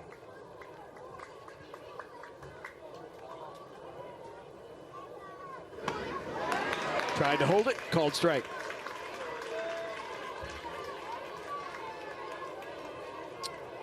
It's 2 really good pitches. The first pitch, changeup on the corner. And right after that, a fastball on the corner. If you're a hitter right now, you don't know. You got to be guessing now. Swing through, got the strikeout. Big pitch there for Brant Schmidt. And we head to the bottom half. Griffins holding on to that 2-0 lead.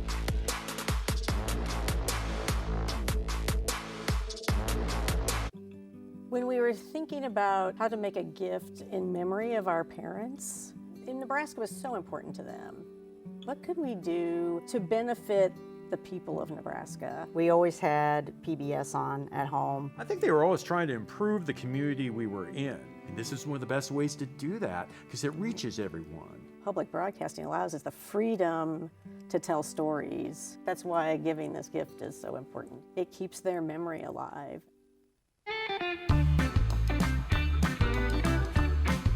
If you don't drive it, donate it. By supporting us, you'll get even more mileage out of it.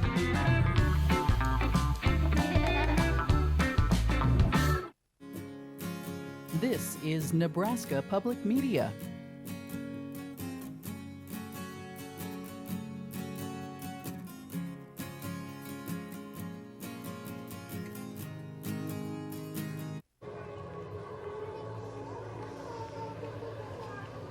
Well, the Badgers better come out of hiding because right now they are down 2-0 as they head to the bottom of the 6th inning.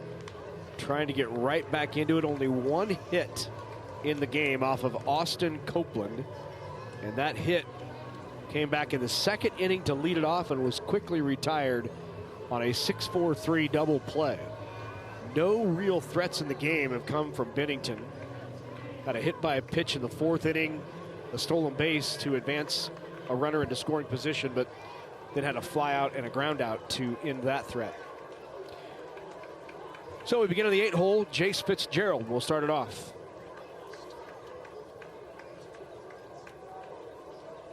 Fitzgerald, Beekler, and back to the top of the order with Schumann for the Badgers. Well, would you love to get something going here in the bottom half of the order and turn it over to the top with a 2-run deficit? If you're a Badgers fan. It's needed too. Games like this, like it's very well pitched on both sides. You had like one big hit really for the Griffins, but it's going by so fast. Before you know it, nice play. Charging it is Tyler Cox. Handled it with just a slight bobble and still made the play. I mean, because right now, all of a sudden, just like that, they're down to the last 5 outs. Right. Just like that. This game's moving really fast. If you're not careful, you got to find a way to slow it down and get yourself back in the game. Charged it, took it off the short hop, made the play. And now 9th hole, it's Mason Beekler. Beekler is senior, 257 on the year. Having the catcher's gear worked on. They're tightening up the chest protector. That's the delay. Bennington last won a state championship back in 2019.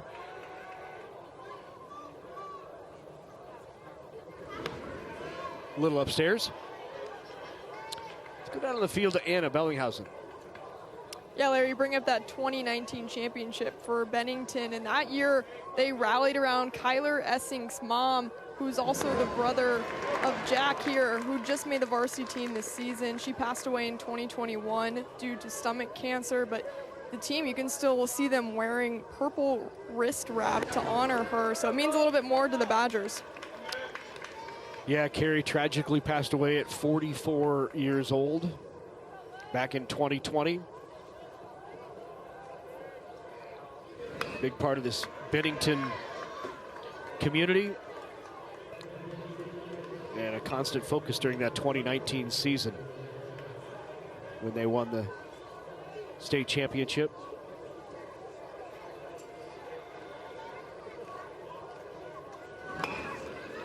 Hit sharply, Kason Brown backhands it, fires across the diamond. What a good little arm there on Kason Brown, huh? That was a great play. It was interesting, too. Right before this at bat, they moved him over. They shifted him over a couple steps. Just a one-step backhand, set your feet, and just let it rip.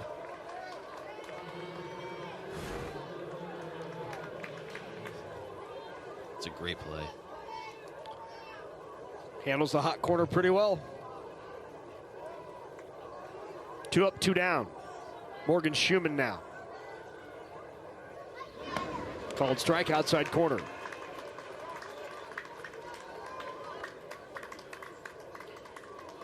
Schumann, one of those guys, your prototypical leadoff guy, sees a lot of pitches. Didn't want to be the leadoff guy this year. In fact, coach had to slowly talk him into it. That's really interesting. Most guys would love to be a leadoff, right? He said, no, coach, I don't really want to lead off. So they waited and waited. Coach addressed it with him again, said, would you like to be a leadoff? And Leads us with a single right back through the middle there. Just the second hit of the game for the Badgers. Finally, Coach Hazy went up a final time and said, I think it's time. We're going to move you to leadoff. He said, all right, Coach, I'll do whatever you want me to do. He said, all right, I want you to be a leadoff. Did he say why he didn't want to be a leadoff? Coach didn't mention why he didn't want to. Just said he didn't want to be the leadoff hitter. Interesting. So Schumann now is 1 for 3 in the game as a quick mound visit to Austin Copeland. Just the second hit he's given up in the game, but tells you kind of the gravity of where they think they are here with just 4 outs remaining for the Badgers. 4 outs from a state championship. If you're a Griffins fan, important moment right here for both of these teams. Good time for you to connect with us on Facebook and on X. You can add a comment, catch up on the latest Nebraska sports information. Be sure to like Nebraska Public Media Sports as well as Big Red Wrap-Up. You can join in the conversation. Tell us what you think of Brian Dunsing on the broadcast and how he's doing. We'd love to hear that. Oh my gosh. I'm so glad I don't have social media. It's a lovely place to live. I can't handle that. I can't handle Social media is such a good place to be. I have enough anxiety. It's all sunshine and rainbows. Popped up into the air, hit well, but Chase Ninneman is right there and gathers it in for the 3rd out. Bottom of, we're top of 7. We're there already. That's what I'm trying to tell you. This game's flying by. Like, Bennington's in trouble right now if we don't watch it. How do we get to the 7th? Come on back, we'll have it for you. This is PBS Passport. Your ticket to stream every single moment. Stream complete seasons. This was perfect. Iconic series, early releases, and so much more. So much more than I thought. Stream all the shows you love by donating to your local PBS station and get the full PBS experience.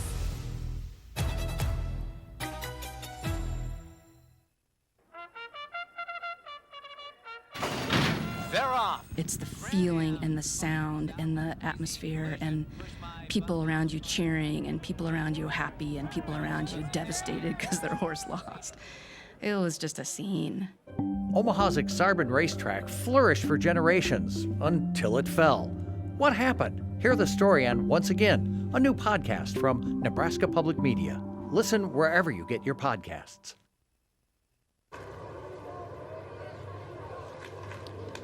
We are in the 7th. 6 outs remain if the score holds.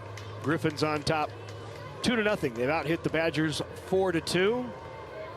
It has been a well-pitched game by both Austin Copeland and Brant Schmidt, who is back out there once again for the 7th inning. Really, Brant Schmidt just gave up that one single with 2 outs. He gave up back-to-back singles in the 4th, then worked through the jam to get 2 outs. Yep, just missed one pitch, really. Yeah. All game he's missed one pitch where it cost him.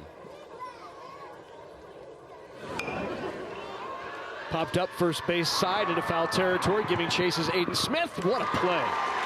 What a great hustle, Aiden Smith. There's an athletic catcher for you. Aiden Smith just ran a really long ways to make that play. Not easy to do with the catcher's mitt either. Well, that and the ball's spinning, so the ball's coming back towards the field of play. It's spinning in the wrong direction for him. We're running that way. I mean, that's a really good play.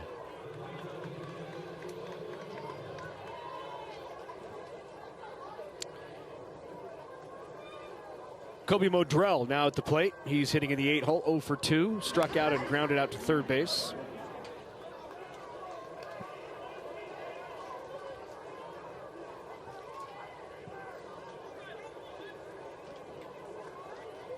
Still going right at hitters. Attacking the zone, competing. I think both these pitchers' the pitch counts are almost identical. Yeah. Numbers for Modrell as you see Schmidt come inside. Let's go down to the field to Anna. Thank you, Larry. Well, for Gretna East, Coach Daryl Evhart spent nearly 25 years as a captain in the Navy, and he's taken that military mindset to his team through conditioning, and his players say that is why they're so mentally strong. And this conditioning, guys, includes 5 a.m. workouts in the offseason with bear crawls, 8-minute wall sits, mile runs, and plenty more. One practice, they even had the Marines come in to train them, and these exercises are all about pushing your mind to take your body one step further when you think that you're tired. Senior Trevor Cox told me that this training has really brought the team closer, and that's the reason why they have the mental fortitude to win 15-inning ball games like they just did against Scott, and it's probably helping him out here with the weather too. Called strike 3 outside corner. I am so happy for them. Very happy for them. That is so exciting that they get to condition their minds and their bodies in that way. I'm really excited for them.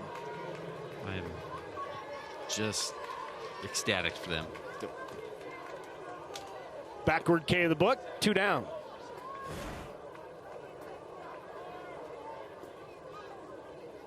Sixth strikeout of the game for Brant Schmidt. And now face Colton Nicholson. Nicholson hits that well. Going back is Schumann. Schumann over his head. Up against the wall. Colton Nicholson with a stand-up double. Nicholson had the double that won the game for the Griffins against Scott in 15 innings. And despite hitting 135, he has come alive down here at State. Getting hot at the right time. And those are the type of players that make the differences, right? Like, you always have your guys that are consistent the whole way. And the good teams always have 1 or 2 players that come out of nowhere and just step up, and then the whole team rallies around them and gets momentum going. Nolan Iverson comes into courtesy run for Colton, or actually to go run. That's a pinch runner, not a courtesy runner, because Colton Nicholson, playing first base. So this is a pinch runner into the game. Looking for an insurance run, heading to the bottom of the 7th. Top of the order now for the Griffins. Nolan Green.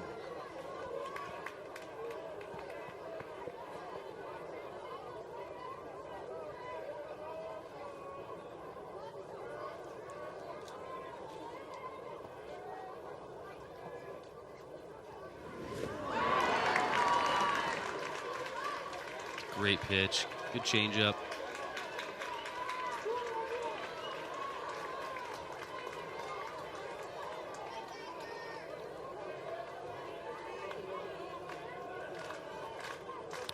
No balls, 2 strikes. Brant Schmidt facing Nolan Green. Try to get in on the hands just a bit inside. Yep, just overthrew that fastball. We tried to make it a little extra, a little more than he needed. He set it up really well with that changeup right beforehand.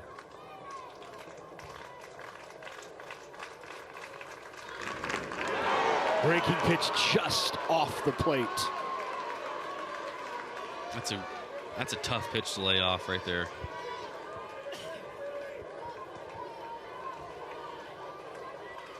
Nolan Green looks out at Brant Schmidt. 2 balls, 2 strikes, 2 down. Runner at second. Called strike 3, got the corner. Backward K in the book, 7 strikeouts for Brant Schmidt. And we head to the bottom of the final inning. Bennington try to come back against the Griffins. Can they walk it off or tie it? We'll find out. Nebraska Public Media salutes Nebraska's history. The Nebraska Hall of Fame was established in 1961 with the induction of George Norris as a way to officially recognize prominent Nebraskans. The process of determining who can be inducted has changed through the years, but since 1998 the rules state that no more than 1 person can be added every 5 years. Candidates will not be inducted until at least 35 years after their deaths. Busts of the inductees are displayed at the state capitol. Currently, there are 25 members, with another to be selected this year. Nebraska Medal of Honor recipients are also members of the Hall of Fame. 73 Nebraskans have been awarded that nation's highest military honor. A plaque honoring them is on display on the 14th floor of the Capitol building. This Nebraska History Moment was presented by Nebraska Public Media. Warner Park in Omaha, 2-0 Griffins as we head to the bottom of the final inning. One final time for the 2 seed, the Bennington Badgers, trailing 2-0. You know, we haven't mentioned during the broadcast, and maybe not relevant in Class B, but you know, we lost one of the legends of coaches in the state of Nebraska recently, and Bill Olson, who passed away at 85 years old. He won 6 Class A titles. I just know there are former players who played for Bill Olson in the Bennington community and how much he meant to so many of those players and those athletes. And he was a stalwart from 71 through 97 at Omaha Northwest. Of course, Greg Olson, his son, pitched in the majors for a long time, and just so many people that Bill Olson meant so much to. Had an opportunity for my boys to go up and get coached by Bill Olson in the latter years when he was coaching in the indoor facility at UBA, and it was just so much knowledge and wisdom. Every time I'd go throughout UBA, he was up there. He would talk my ear off about baseball. It was just great. You learn something. You'd hear some good stories. A great baseball man, good family man. Just sad to lose him. Well, that's not what you wanted if you're Austin Copeland, right? I mean, a second hit by pitch, and it happens to come in the bottom of the final inning to the leadoff runner, Aiden Smith, and that'll bring up Kellen Mulnerick. First pitch inside to Mulnerick. Now, I would imagine you just have to reset here and realize that run doesn't mean a thing, right? So pitch as if it doesn't matter. Easier said than done. Yeah, easier said than done. Called strike. Oh. Mulnerick did not like that. Careful.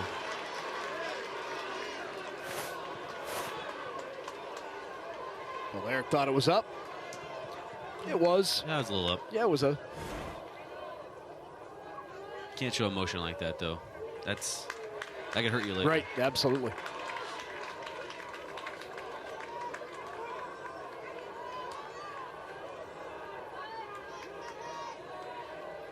Aiden Smith at first. That's hit sharply into right. Carson Herman is there to make the play, but boy, was that well hit by Mulnerick. Lined out to right field, 1 out.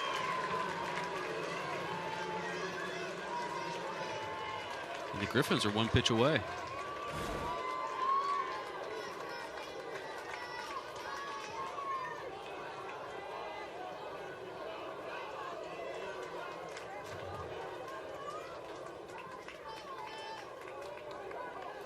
Charlie Swoboda now at the plate. Swoboda hitting .282 on the year. Aiden Smith still at first. Swoboda swings through the off speed. It's a great pitch. How about the pitch count here for Austin Copeland? 64 pitches. That's really, really efficient. Especially with a staff that, like we talked about, was like depleted. Right. Hit back through the middle. What a play. Flipped to second. Got the out. What a play by Tyler Cox. Ranging up the middle. And the presence to flip to Nolan Green for out number 2. If he goes into second base, he might have been safe. Might. He just peeled off. He couldn't find the bag. Okay, no, he was out. Yeah.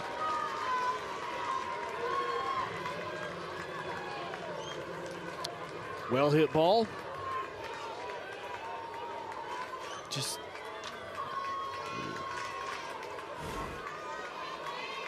And now we have a pinch runner for the Badgers. Miles Gifford at first, pinch running for Swoboda. Called strike.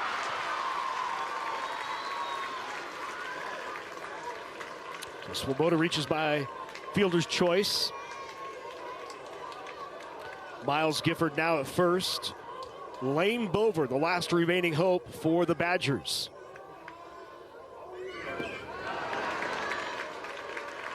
The Griffins have never won a state championship. Of course, this is year number 2 of the school, and this is the second year they've been in the finals, losing last year to Norris. After last year's loss, they had shirts this year that said job's not done. They've had a big chip on their shoulder from the way it ended last year, and they've been grinding all year, trying to get better, trying to get back here, and now they're one pitch away from being able to do it. Just another fantastic off-speed pitch there by Copeland. 1 ball, 2 strikes, 2 down. Copeland looking to shut it down here and give the Griffins a state championship. Bover trying to keep it alive for Bennington. Pitches away. It's a big take. It's a big take right there. And it's a great 1-2 pitch. It's a great pitch, yes. He put everything he had into that one, too. Now the 2-2 with 2 down. Fouled off and into the stands. And hard into the fence goes first baseman Colton Nicholson.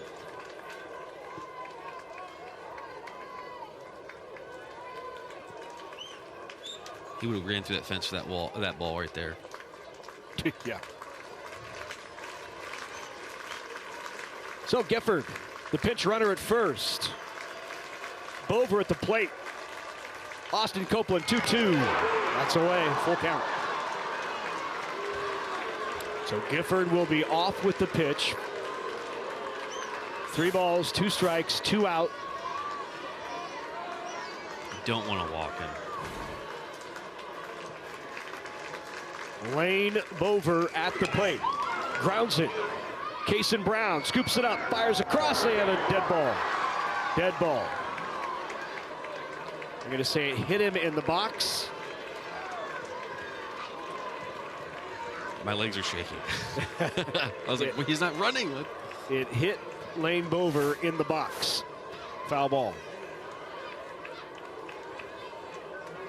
Yep, sure did. Got the front of his spikes. Okay.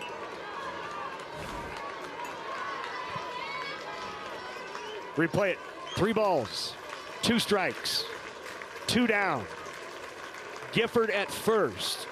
Bover at the plate. Austin Copeland. Hit sharply into right. Carson Herman right there. That's it. The Griffins are state champions.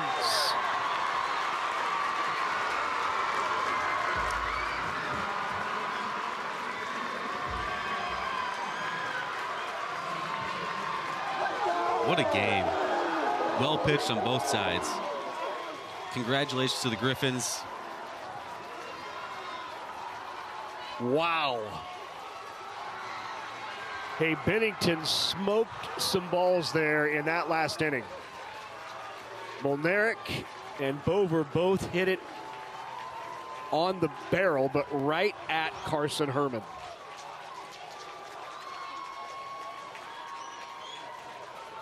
The final, the Griffins are state champs. They win it 2-0 when we come back. Medals and trophies for both teams in a well-played Class B state championship game. Come on back. What I love most about my job is being out in the communities across the state to really engage with kids and families.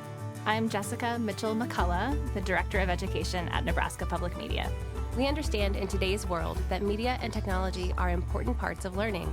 We're able to provide resources, educator guides, and event planning for our communities.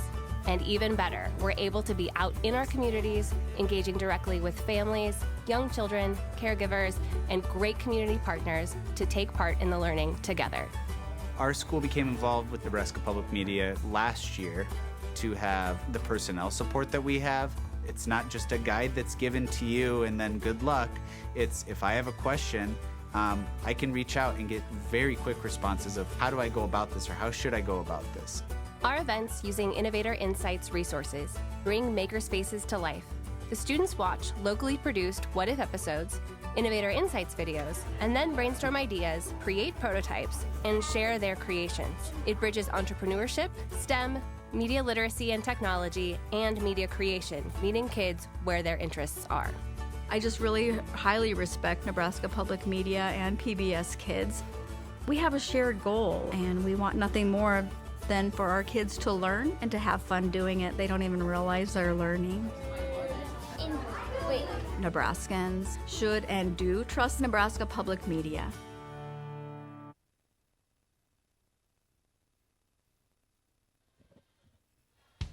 Coverage of the 2025 NSAA Baseball Championships on Nebraska Public Media is made possible in part by Nebraska Soybean Board, Education Quest Foundation, Nebraska Public Power District, Teammates Mentoring Program, and viewers like you who donate to Nebraska Public Media.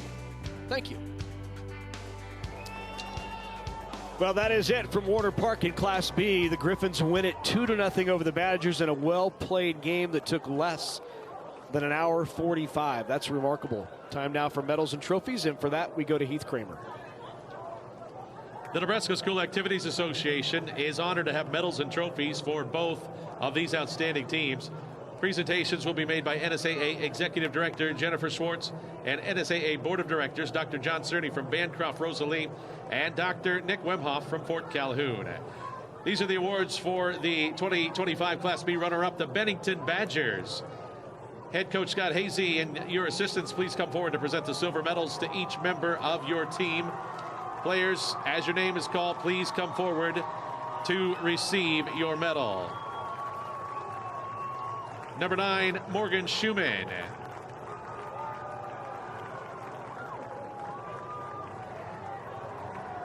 Number 8, Hunter Spencer.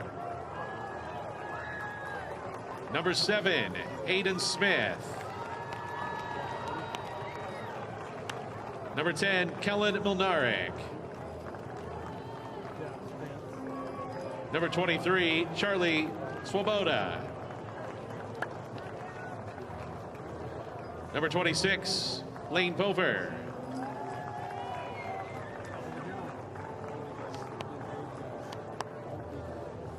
Number 3, Jack Essing.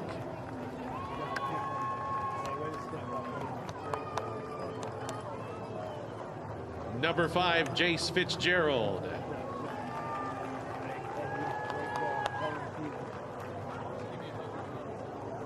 Number 1, Mason Beekler.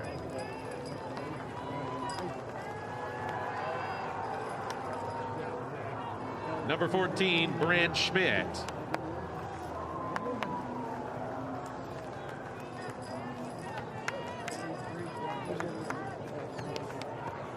Number 15, Braden Cluster.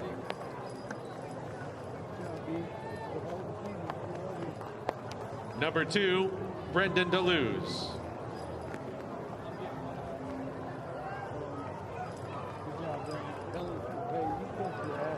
Number 19, Brody Lichty.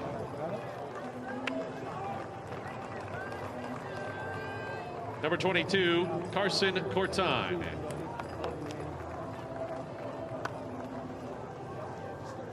Number 11, Christian Moreno.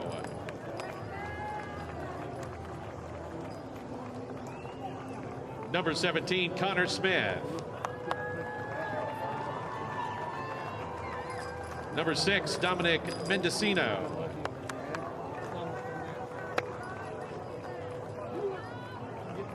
Number 12, Elliot Anderson.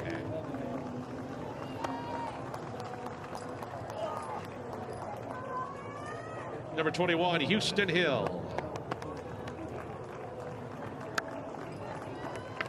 Number 4, Jaron Utterback.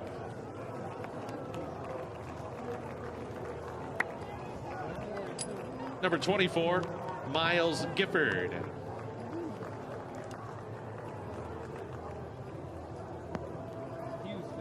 And number 18, Noah Langford.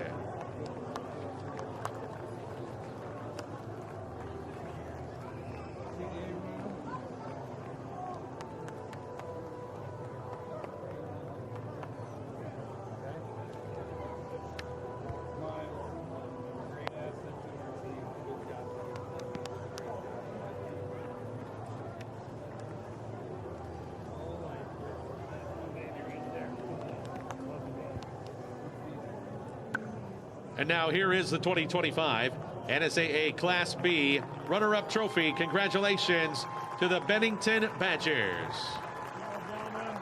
Congratulations. Great season, guys.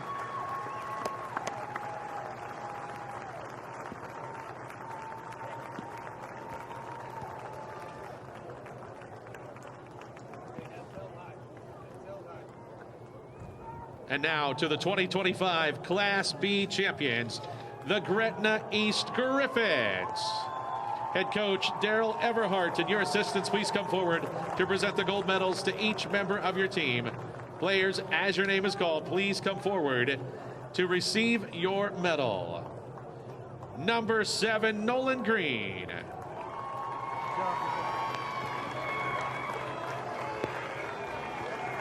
Number 5, Tyler Cox.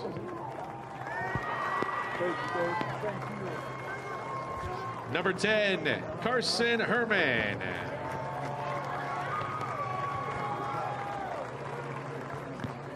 Number 6, Tanner Erdkamp.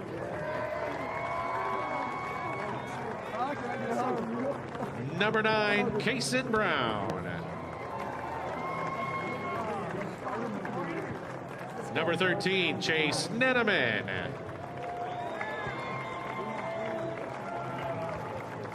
Number 2, Colton Cool.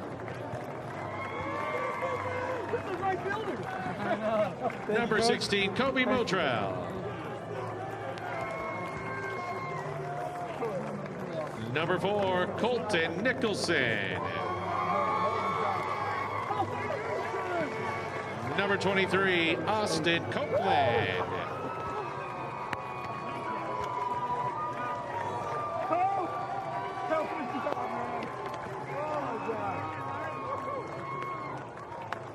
Number 1, Jensen Albers. Number 3, Trevor Cox. Number 8, Brody Zimmerman. Number 11, Easton Leahy.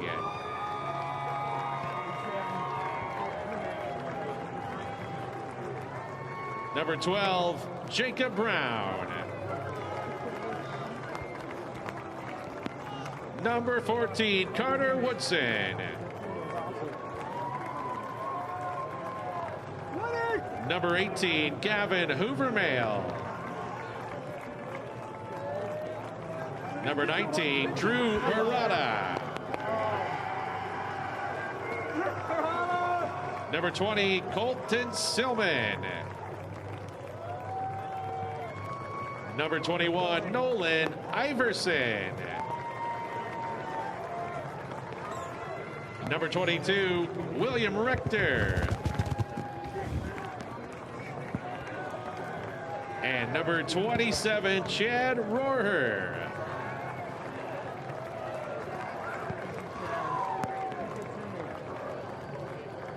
And now, Coach Everhart, we have a special award for you.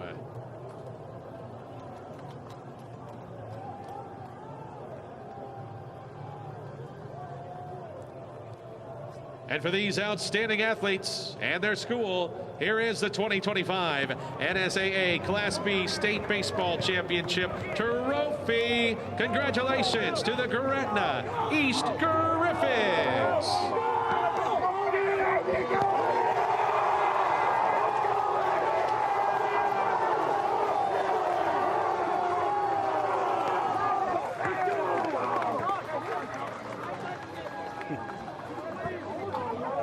State champs for the first time in the second year of existence of the school. Last year they were here at state with no seniors. They come back this year, and despite the record of just 21-10, a much more sparkling record on the other side with the Badgers, boy, they timely hitting and got it done when they needed to. And just as the rain starts to pour, they hold up the state championship. We'll hear from them when we come back here in Omaha from Warner Park. The Griffins are state champs.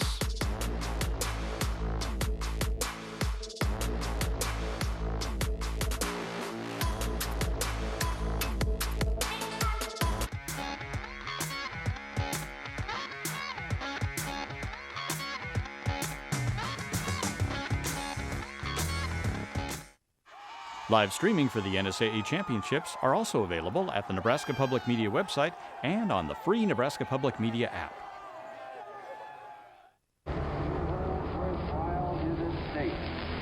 Only the hardest blows can win against the enemy we are fighting.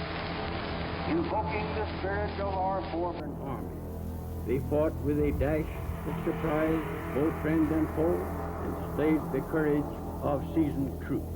In the 1,000 individual combats. Blackjack Pershing, Love and War, Sunday at 6 p.m. Central on Nebraska Public Media. Nebraska Public Media salutes Nebraska's history. People have followed the Platte River westward from wagon wheels to car tires. Our official state river has guided people along its stunning 310 miles. The Platte begins in Wyoming and Colorado in two separate rivers, the North and the South, and merge near the city of North Platte. The Platte has grown our farms and our cities along its banks, and on February 26, 1998, the Platte River was declared to be the official state river. This Nebraska History Moment was presented by Nebraska Public Media.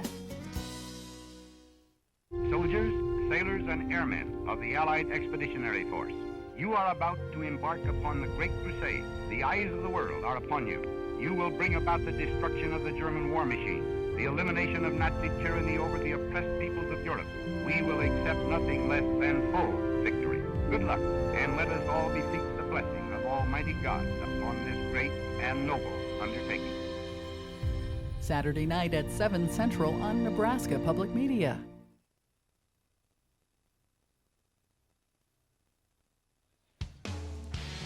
Coverage of the 2025 NSAA Baseball Championships on Nebraska Public Media is made possible in part by Nebraska Soybean Board, Education Quest Foundation, Nebraska Public Power District, Teammates Mentoring, and viewers like you who donate to Nebraska Public Media. Thank you. There they are, the state champs of 2025 in Class B, the Griffins of Gretna East.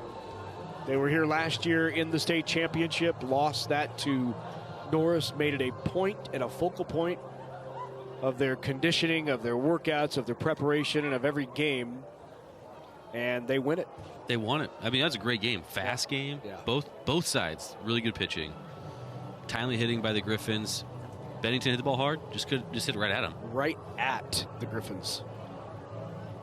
Yeah, they hit the ball hard enough, especially in the seventh inning, those back-to-back hits that were smoked. Hit it hard enough to drive in at least a run or two, but that's the game. That's why it's so hard. That's why the game's so hard. Yep, and we're waiting for Coach for a quick conversation, but he's going to gather the guys in. Daryl Everhart's second season as the coach of the Griffins.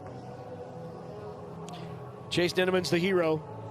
Had that 2 RBI single in the fourth inning. Those were the only runs of the game. The other outstanding performer, Carson Herman.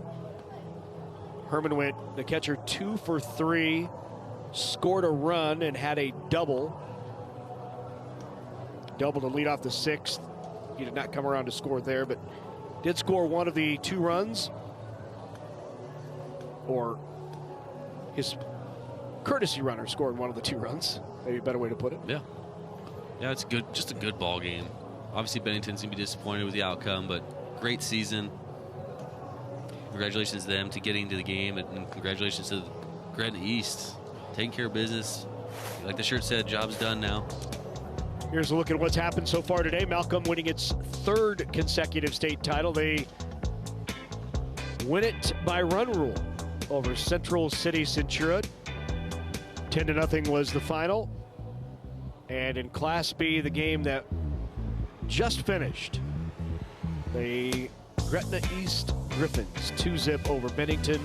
And later tonight at 7 o'clock, weather permitting, we have Millard North and Lincoln East. The rain has picked up here at Warner Park over the course of the last 15 to 20 minutes. We're expecting heavy stuff to roll through between now and 7 o'clock.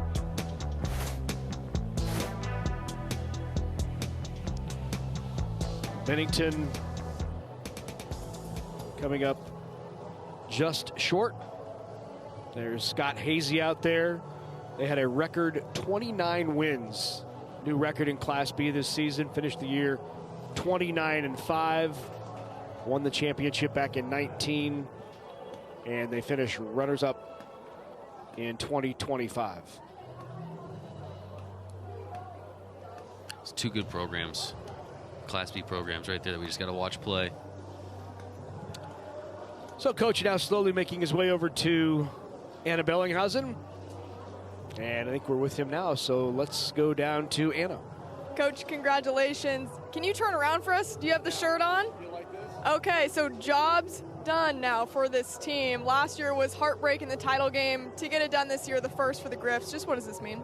Yeah, I am so excited for our young men. They have worked so hard in the offseason, and when we started up this season, the motto came out from our players. It was jobs not done. We've got a job still to finish and do, and we kept believing it the entire season. These guys work hard. We had a really tough schedule, and that was intentional, so these guys would know what it felt like to get in a tough game. How about Austin Copeland stepping up when it mattered most, especially on a senior night on the mound? Yeah, so Austin is a wonderful young man, and he will work his tail off. And when he is finding his material, when he works really good, he doesn't want to come out. And you could tell he was very efficient today. Yeah, so happy for that man. And he pitched really well in an earlier game in the state tournament here as well. So, yeah. Coach, congratulations. We'll now bring in Austin Copeland here, the winning pitcher of the day. Austin, get on in here. Congratulations. Just what was the mindset on the mound for you today? Those strikes, I trust my guys out here on the field. I have the best defense I could possibly have behind me, so just trust myself, trust my pitches. Good. To get the first title for this program, only the second year in existence. You guys lost last year. To get it this year for the senior group, just how special is that? It's huge. Like, we lost last year, and we job's not finished. We wanted it bad, so a lot of off-season hard work.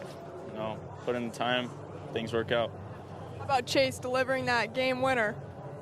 Chase, this is my goat. That little guy right here, my brother. Chase, what was the feeling for you just being a sophomore and getting to deliver in that type of moment? I mean, it felt great. There was 2 outs. I mean, I just got to do my job. I mean, I'm going to have great pitching. I'm going to have great defense out there and just do my job, yeah. You guys talk so much about the mindset of this team, and you go back to the 5 a.m. workouts early this season. Just what makes this team so resilient and so strong? I mean, our coach, and we're always together. We're just a family. I mean, doing those workouts, we're always encouraging each other. We're always together, and I mean, sometimes we'll go do family dinner, team dinner or something, and it's great. Job's done now for this team. How does that sound? Sounds great. Thanks so much. Go enjoy it. Thank you. Thank you very much, Anna. Congratulations once again to the Griffins. They are state champs. Want to remind you more baseball and state championships coming up tonight. Our final of 3 of the day, that is in Class A, as Millard North takes on Lincoln East, which is making its 3rd consecutive appearance here in Lincoln, looking for their 2nd title in 3 years. 7 o'clock tonight, weather permitting, weather rolling through, so check back in with us at 7. We'll let you know how things are going and if we can get underway at 7. But it should be a good one tonight. Be a great game. Well, that's going to do it for Class B. The Griffins are the state champs. For Brian Dunzing, for Anna Bellinghausen, and our entire Nebraska Public Media Sports crew does an outstanding job. Look at the video they get. They're able to bring you. Outstanding job, team. I'm Larry Putney saying thanks for joining us. We'll see you back here tonight for the Class A title at 7.